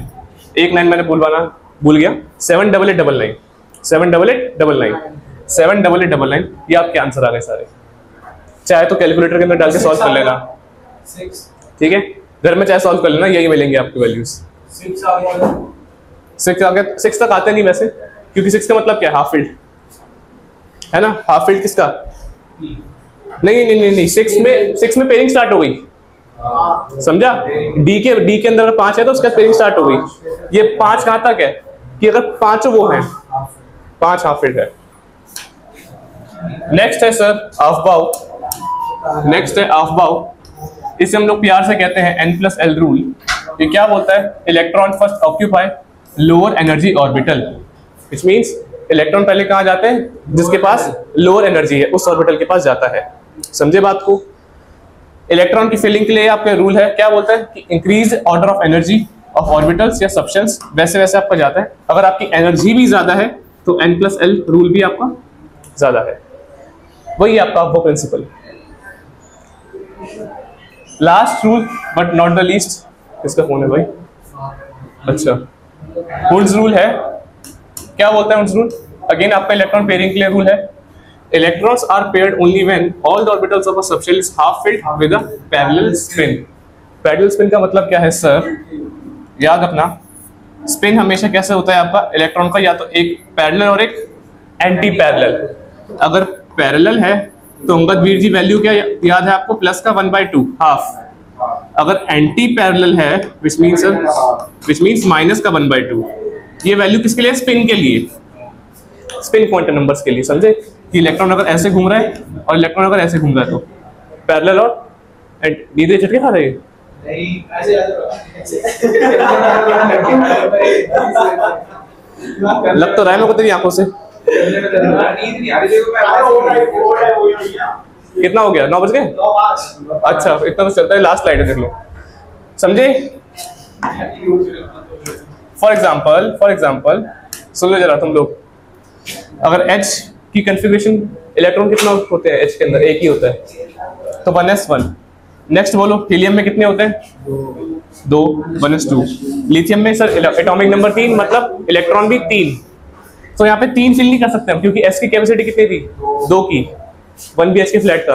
अब कहाँ जाना पड़ेगा? अगले में। अगला कौन सा है? अब वो भी S है। तो टोटल पावर्स के अंदर जो आप लोग भर रहे हैं वो आपके इलेक्ट्रॉन है। तो 2 + 1 3, 2 1। बेरिलियम का बताओ एटॉमिक नंबर?